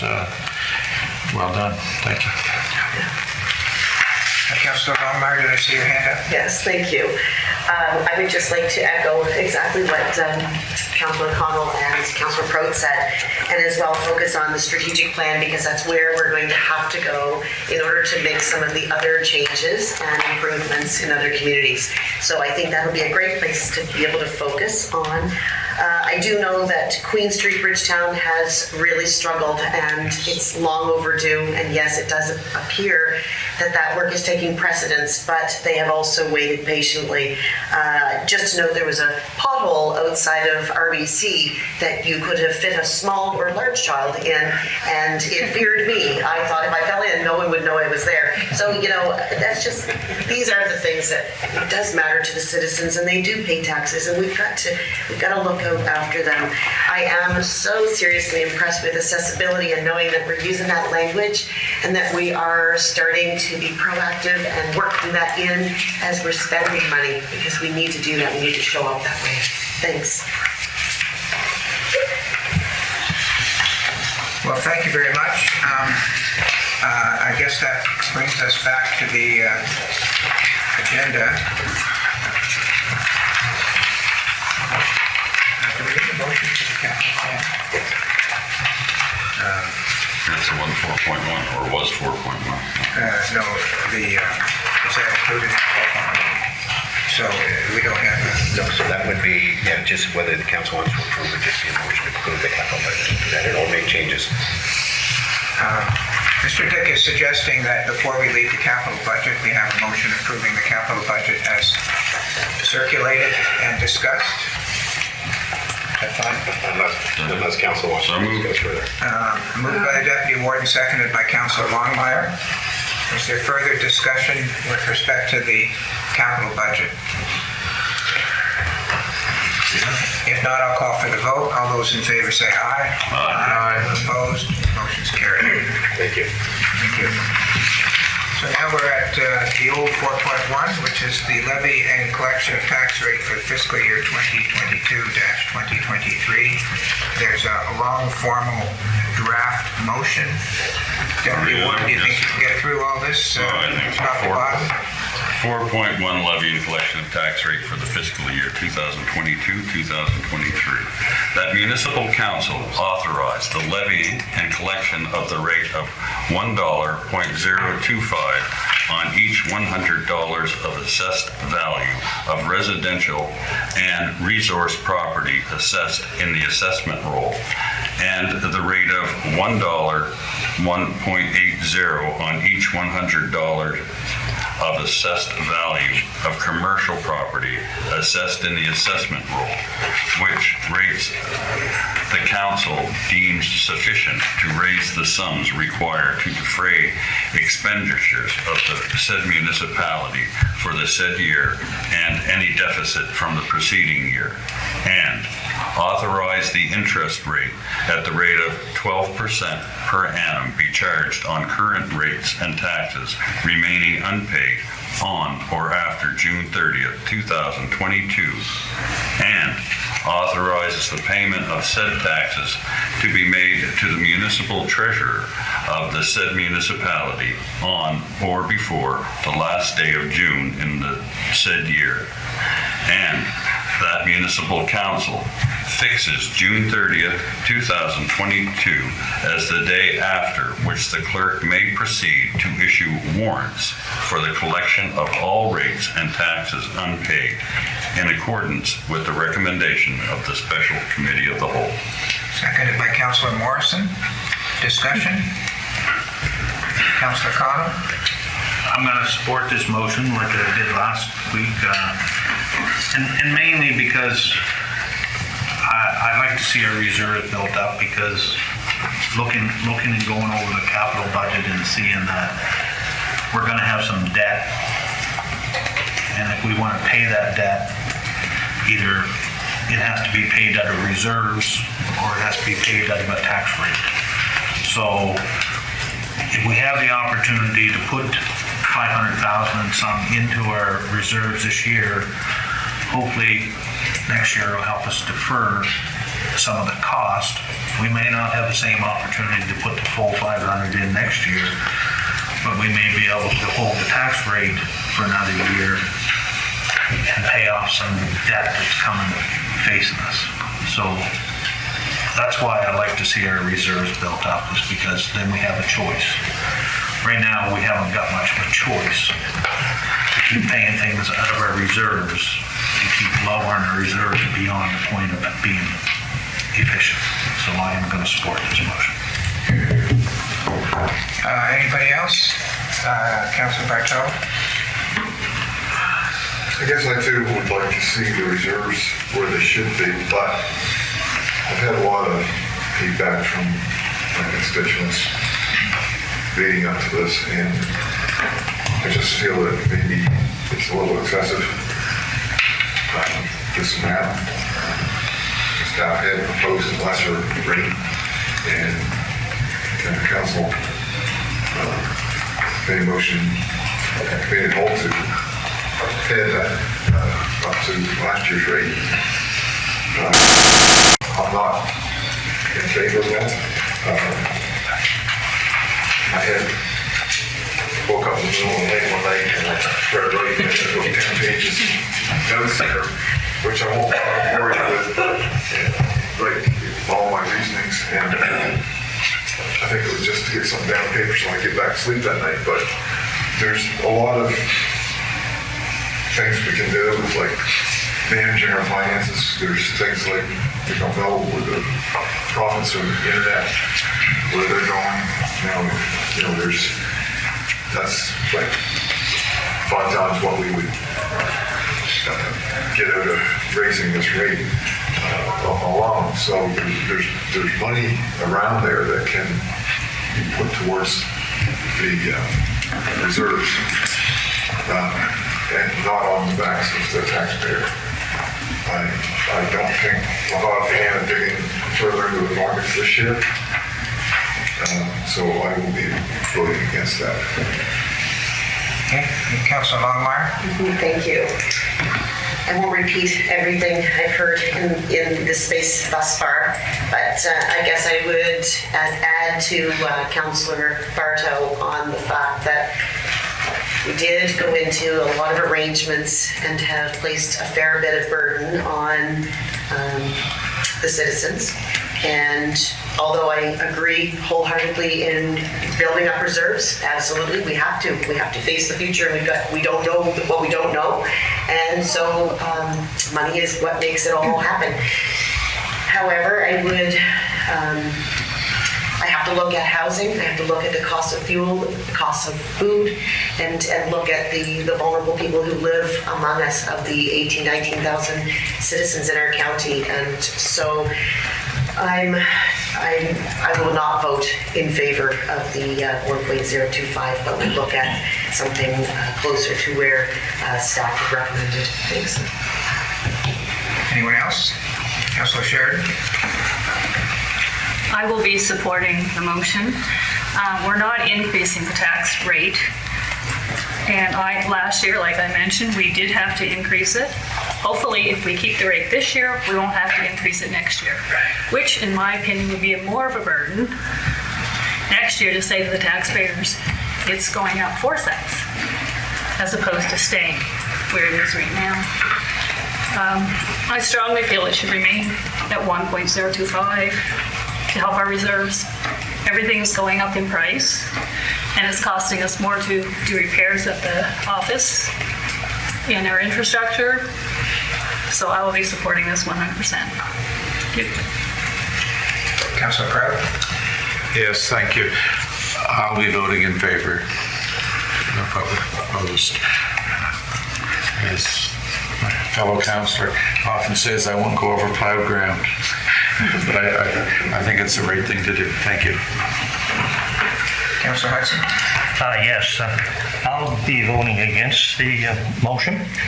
I guess in a few words, I'll use what people are hurting right now in the county. We have a lot of people in the county that I would suggest that maybe are living near or even below the poverty level, and they're hurting with all the increased cost, with fuel, you name the list. There's a big long list of extra expenses people are incurring right now, and I think that we have a responsibility to help out the citizens as best we can. And so I would not support that rate. I think it should be a lower rate. Councillor Morrison? Thank you. I agree that we have a responsibility to support our citizens. I also contend that we ought not to take short-term methods that are going to lead to long-term pain. And that's been explained by others of my colleagues, and I support this motion. Thank you. Anyone else? Deputy Warden? Thank you. We offer a lot of services in Annapolis County. My God, we look after, I think, our citizens pretty well. You know, we do the very best we can. And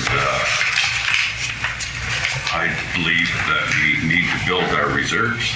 Very strong on that. They've got dwindled that down the last few years.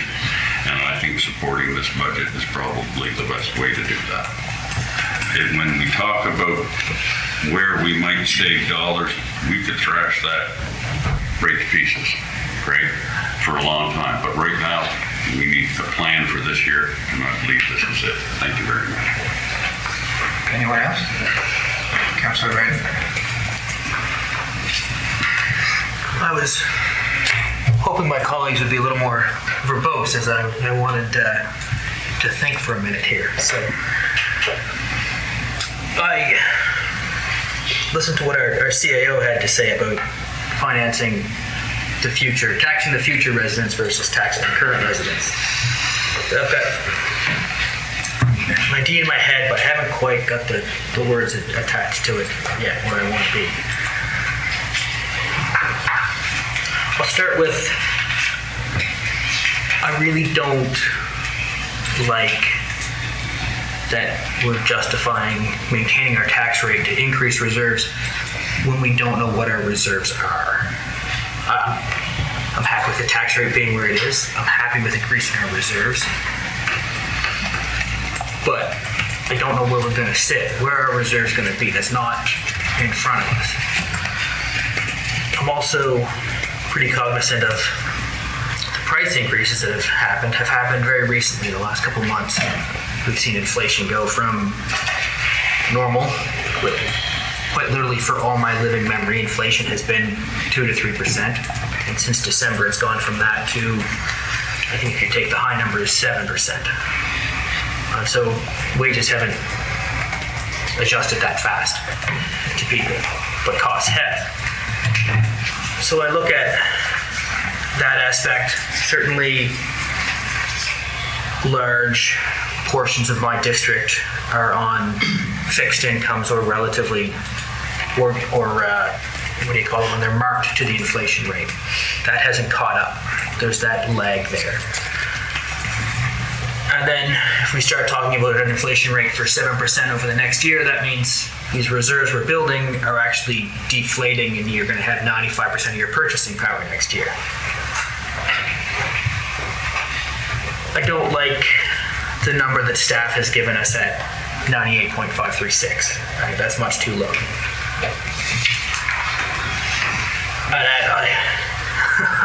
I'm really way up in the air. If I had the ideal thing, I want to wait a week and I want some numbers in front of me.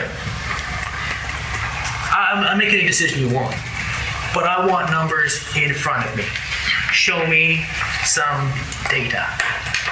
Because this is magic. There's nothing here. 2 years back, our books go, and they're not there. And our CIO has done a fantastic job. There's things here that I don't want to take away from what staff has brought to us. I think they've done a phenomenal job.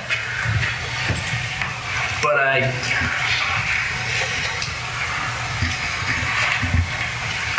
I've seen it in the houses around me, how this year, the last year and a half, has affected people as property prices have soared, how food prices have soared, how gas prices have soared. Everything has just soared throughout the pandemic. And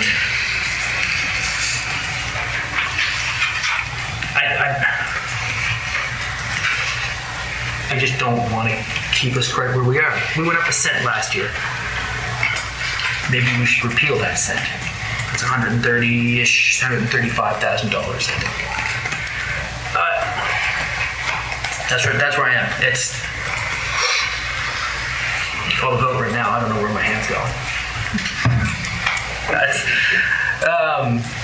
That's my speech, I guess. Councilor Lamont.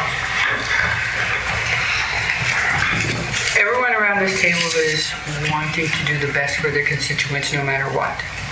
There are pros, there are cons, there are in-betweens.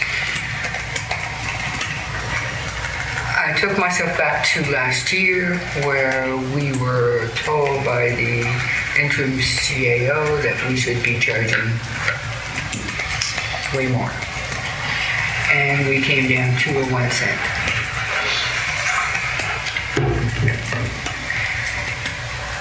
This year, a little bit different because of the cost of living going up so high, is the deal. However, because of everything going up higher, this is where it puts us in the forefront of debating what we should do. If we leave it, we're not increasing. I don't agree with the fact of going as low as whatever that number is there, that point, what is it? 98 something. I don't have glasses on. Yes. That's what happened. I thought maybe a number in between. However, we still have a lot of cost. So the reasoning behind staying where we're at is mainly because we haven't increased it. We need it and we need the funds. Our FCIs just are not where they're supposed to be, as you know. They won't be.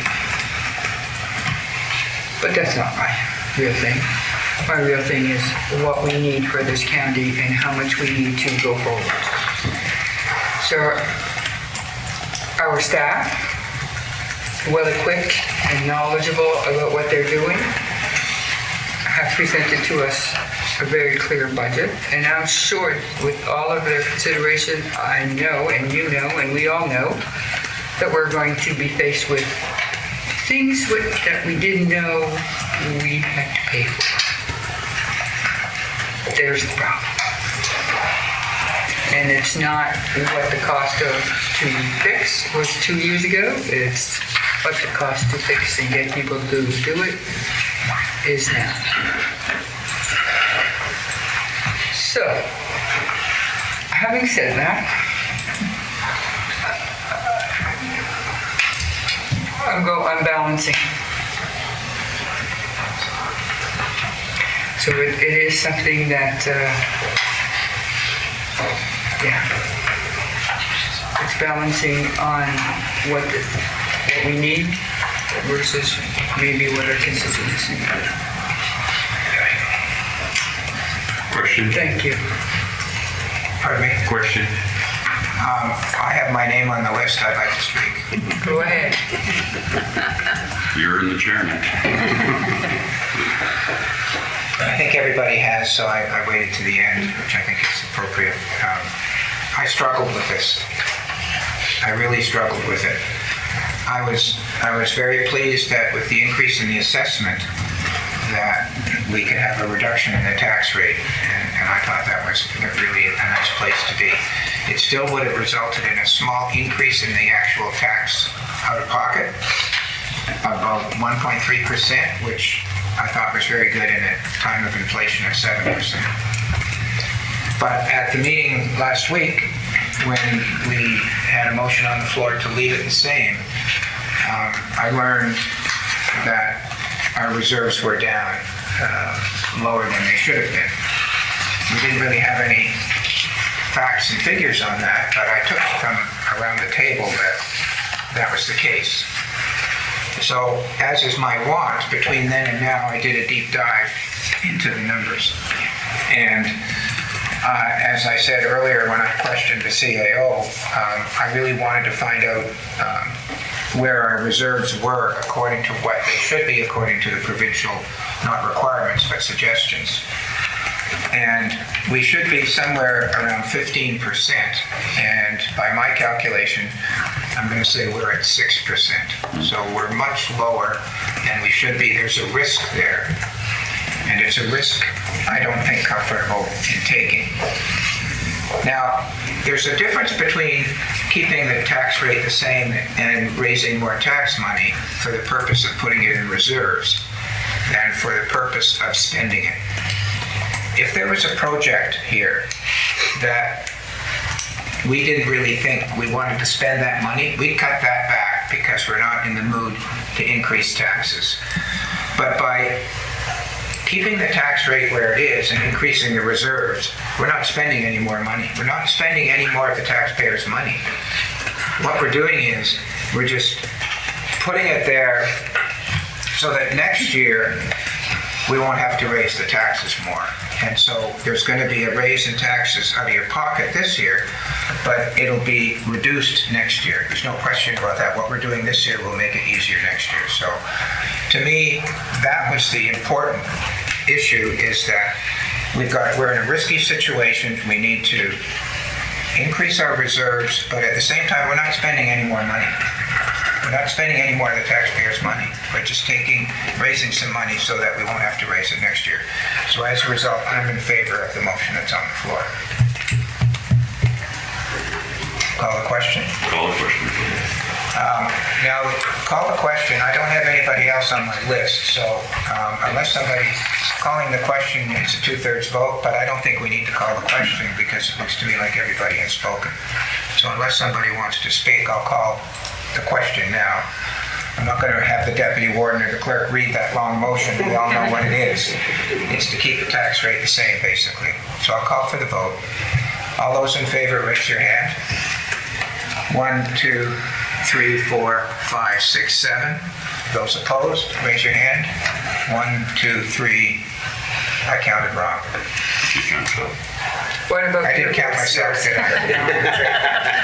So it's 8-3 in favor. That's why he's not in charge of finance. There you go. Thank you, Council, and I appreciate, and I'm sure that the community appreciates all the hard work that staff did, and appreciate the comments that you all made with respect to the struggle we've all been through to fix this tax rate today. The next item on the agenda is 4.2, the collection of area rates. Now, before we read this, I'll just say that I had a discussion with the clerk before the meeting, because this doesn't actually fix the area rates. It says that we should fix the rates. Now, the clerk tells me that you may recall at the meeting last week, we fixed the rates, or maybe it was 2 meetings ago. And the clerk has a schedule of the rates of what they're going to be. It fills a whole page, and we've already recommended those to council. And this is the formal motion approving those area rates. Is that my understanding correct? Yeah, and it does say to set the rates as presented. So set the rates as presented earlier, I guess. So Deputy Warden, would you like to read that motion? Yes, sir. Collection of area rates for 2022-2023.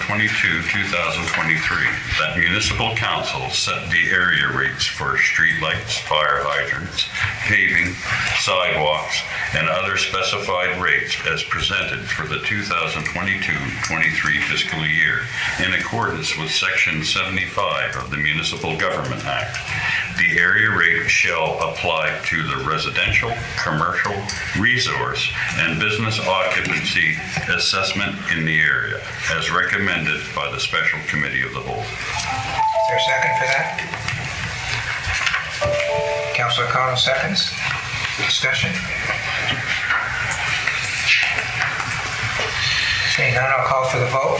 All those in favor say aye. Aye. Opposed? One. Councillor Hudson's opposed. I'll let that recorded, please. Okay. Thank you. So next item on the agenda is to set the date for the strategic planning session that I understand was somebody from the province coming. And at the back of the packet. There's a change. Okay. If you have the list in front of you, It's the last page of the packet. that was the list that was provided to us by the province. So I wanted you to have a heads up so you could have looked at your calendars for those. There are some changes to it because after we got these from the advisor, then the minister has called some special meetings that impact a couple of these dates. So, first off, this is kind of a two-tier explanation now. The only change in the list that I gave you is that May 10th is out because it's Committee of the Whole, and May 12th is out because that is one of the dates that the minister is suggesting for his other thing, which I will get to. May 11th remains in that time period, and the CAO thinks that earlier is better, and the 11th is the best date out of all of these for staff. So that was the change in those dates. Before you talk about them, I'll tell you why the change from the minister's office. The minister is hoping that council can join him in a virtual meeting on either Thursday, May 12th, Wednesday, May 18th, or Wednesday, May 25th for about an hour in the afternoon. I'm not sure what, I don't think he listed what they are for. They were having a meeting yesterday I haven't heard from Jason, did you? No. So that was really the only change in that list that I gave you, took May 12th out of there. But May 11th was going to work for your staff out of all the rest, the best. So those are two separate dates we need to determine today? They wanted a Plan A and a Plan B, the best date. No, but there's two. There's a date for the strategic plan, and then there's another date for another meeting with the minister. That has just come up yet, and it's sort of a semi-formal request, that second one. We'll talk about that in a sec. Let's deal with the first one. The strategic plan, you're suggesting the 11th of May. Does that work okay with everybody? Good by me. Yeah. Councilor LeBlanc, you're shaking your head. I'd rather have the 12th, but... We can't do it on the 12th. And May 31st is too far away, is that it? That wasn't given, no. We just thought that the sooner that this happens, the sooner council can get to your strategic plan. That this is what's going to give you the tools to move forward with a strategic plan. So the sooner you get the tools, the sooner you can start working on your plan. Well, I'd like to try and find a date that all councillors can attend. Councillor Bartow? I guess I was a little confused when I seen this. It looked like it was groups of three. So this is only a one-day event? It's a one-day event. So it'll be an afternoon, an evening meal, and then an evening. All one day. They just gave us blocks of Tuesday, Wednesday, and Thursday, saying that Monday and Fridays were out. Since that date's plural, so that's why I thought it was something more. So. Well, it was because they wanted a a first choice and a second choice. Oh, So. So what time would we start? Just hold on, I was gonna ask the same question. Okay. Give us a start time during the day. It would be in the afternoon. So should we, to be safe, we should say 2 o'clock or should we say 4 o'clock? Because what I read here. 2 o'clock. So Well, it's anywhere from 2 to 3 hours in the afternoon and then another 2 to 3, depending on how it goes, how your session goes. So if you started at 1 and then had your dinner break at 4 or 4:30, and then came back at 6, or I don't know. I'm just throwing it out there. You could have your dinner break at 8 o'clock and then come back and do 3 hours more of work. do we have to do do we want to do the dinner thing? Do we have a choice? I thought we were doing afternoon, lunch, and then evening. Yeah, that's what's proposed, but, is there a reason? We're trying to fit everybody in. so when I spoke to Jason in February, if I may, Mr. Warden, my thought was, a couple hours in the afternoon, like 4 o'clock till 6, then a dinner, and then 7 to 9. Because we're all going to be together. It's council, and council has to be there. And senior staff certainly have to be there. So I just thought, they've got a number of different ways that they deliver this. And I said, well, we've got a really great group here. We don't need a 10-hour session. We can do a 4 or 5 hour session. I like it earlier than later because we do want to start the process. But if council can't be there until the 31st of May, that's not outside of where we should be because this is going to be a summer into the fall by the time we do the strategic plan. But I'd just rather do it sooner than later. Councilor LeBlanc, you want to? So if we're sticking to that plan, but we can put it to 3 o'clock or 2:30? I think 3 o'clock sounds better to me, actually. I could work Okay, with 3 o'clock? I can work with that, and we stay on the same So we're day. back on the 11th? May 11th. May 11th at 3, and looking around the room, how is everybody? Just for clarification, we're not looking at two separate, this is the minister. No, this is Deputy Minister, okay. Strat planning. This is strategic planning, and that's the mid-afternoon until mid-evening. In person. Oh, he's here. It'll be in person. Or he or she is here. Okay, yeah, I was confused which one we were talking about for a minute there. So I'm looking at 3 o'clock on Wednesday, the 11th, from 3 to 9. So wait, this next week. Okay, 3 to 9. That would be long, yes. Yeah, thank you. 3 o'clock to 9 o'clock on Wednesday, the 11th of May. And that's the, is there going to be a consultant here or just the province? It'll be just the consultant, and I don't know if it's 3 or 4 of them will come and do the presentation, similar to the one we had. So it is a consultant, is it? No, this is the province, because we haven't engaged the consultant yet. This is really to give council a high-level view of what we should be expecting from the strategic plan. Okay, good. And we don't have a location yet? No, not yet. The other, yeah, Councilor Redden? Email said they want 2 dates to verify with their staff. Yeah. We have to give them 2 dates. So the preferred date is the 11th. We should say the 11th and the 11th. Well, they want 2, eh? We might as well do 2. I think we're good on the 11th. So then we go to May 31st, which doesn't work for me. First, we already have a committee of the whole. So I guess now the next date is June the 2nd. That doesn't work for Councilor Longmire. Doesn't work for Councilor Bartel. So then we're looking at June the 7th. June the 7th, everybody available for June the 7th? June the 7th, that's far ahead. That's a Thursday. That's a Tuesday. That's a Tuesday. June? Oh, I'm in July, sorry. Yeah, we'll come a month later. See? The 7th. I don't know if everybody is able to quickly look at their Tuesday. calendars. Mr. Conlon, you okay? So you don't have something in front of you? No, Tuesday's good. Yeah. Okay, let's say the alternate date is 3 o'clock on Tuesday, the 7th of June, and we will hope that doesn't have to happen. Okay. Thank you very much. So that's alternative. Strategic plan. Good. Okay, the second date setting is what? Is So the that? second was,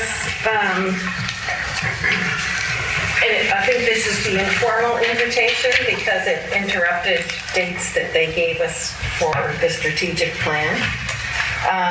Thursday, May 12th, Wednesday, May 18th, or Wednesday, May 25th. Can you tell us a little more about what it is again? It is a virtual meeting with Minister Lohr.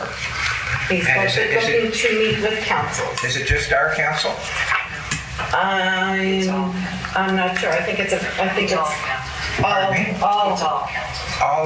All the councils in the province? I believe so. Starting with our region. In the region? Oh, our region, like in this region. I will read you what I got from the advisor, and then you will know what I know. All those dates, the 3 dates that I said, are tentatively held for 1 to 4 each day. They are virtual, and that's all he's saying. I don't think they're going to have 52 municipalities in this Region. one. Oh, no, Region. Well, that's the way No. we took that from what you said. I apologize. I believe his intent from something I saw come from the minister's office is he's trying to have a meeting either in person or virtually with each and every single council in the province separate. Oh, okay. Starting with the councils that are located in this geographic region and spreading out. So he's going to do 45 separate meetings? I believe so. Yes, the other ministers have done that. Yeah. They've come here, but they cover the whole thing. So did you say 1 to 4, Calvin? It's going to be, they're holding from 1 to 4. They only expect it to be about an hour in the afternoon sometime, between 1 and 4. On the 12th, the 18th, and the 20th, or the 25th. So the 12th is out, right? No, none of those dates are a council-related anything that I'm Okay. aware of. The 12th isn't good for me, 12th of May. What was this thing? 12, 18, and 25. For the 25th, What's we the next have one a, after the 12th? 18. I have, May 18th, I don't think I'll be here. There's some planning meetings on the 18th. Dellums Cove at 1 and Granville Center at 6 o'clock. Yeah. the same thing on the 25th for our planning. Yeah, meeting. so we're back with the 12th. Stop at the 12th. We're back at the 12th. What's the next one after the 25th? Those were the 3 options. 12, 18, and 25 of May. Well, am I the only one with a problem on the 12th? I do, but I can flex. I have a problem with the 18th. I have a medical, I could do the 12th probably later in the day. Yes. If we could maybe suggest that we do it at 3 or 4 o'clock or something. that's Thursday. It's only for an hour. Yeah. 1 to 4, I think she said. Somewhere between 1 and 4, yeah. Yes, you'll be here for an hour. So the 12th, is it? So we'll block off one, so when they say 1 to 4, so that's ending at 4, not one beginning at 4. 1 o'clock, 2 o'clock, and 3 o'clock. They don't state that, so I'm just. Tell them we will meet with them at 3. I can suggest that date At 3 and o'clock. ask that it be maybe a later start time than 1. That would be helpful to me. And we're looking at the 12th. We're looking at the 12th, yeah, and the meeting with the minister. So that is virtual. I expect they will send things out. It is virtual. Virtual, yeah. Sounds good. And I guess we don't want to meet virtually, we don't want to all come here and, They will probably send you and you will meet how they want me to. Yeah, it's not our meeting, it's the minister's meeting. So. okay. He's kind of the boss there. Please do what you can. I will do what I can. Later. Thank you for that.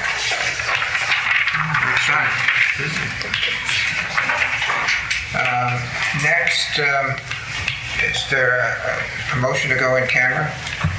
Move to go in By camera. Deputy Warden to go in camera. Second? Councilor Longmire seconds. Any discussion on going in camera for contract negotiations? For acquisition, sale, lease, and security of municipal property, not junk. I see, okay. Any discussion? All those in favor say aye. Aye. Opposed? Motion's carried. Welcome back, everyone. This is a continuation of the special council meeting. I'll entertain a motion to adjourn. So Moved by Councilor Sheridan, seconded by Councilor Redden. Any discussion? Seeing none, I'll call for the vote. All those in favor say aye. Aye. Opposed? Motion's carried.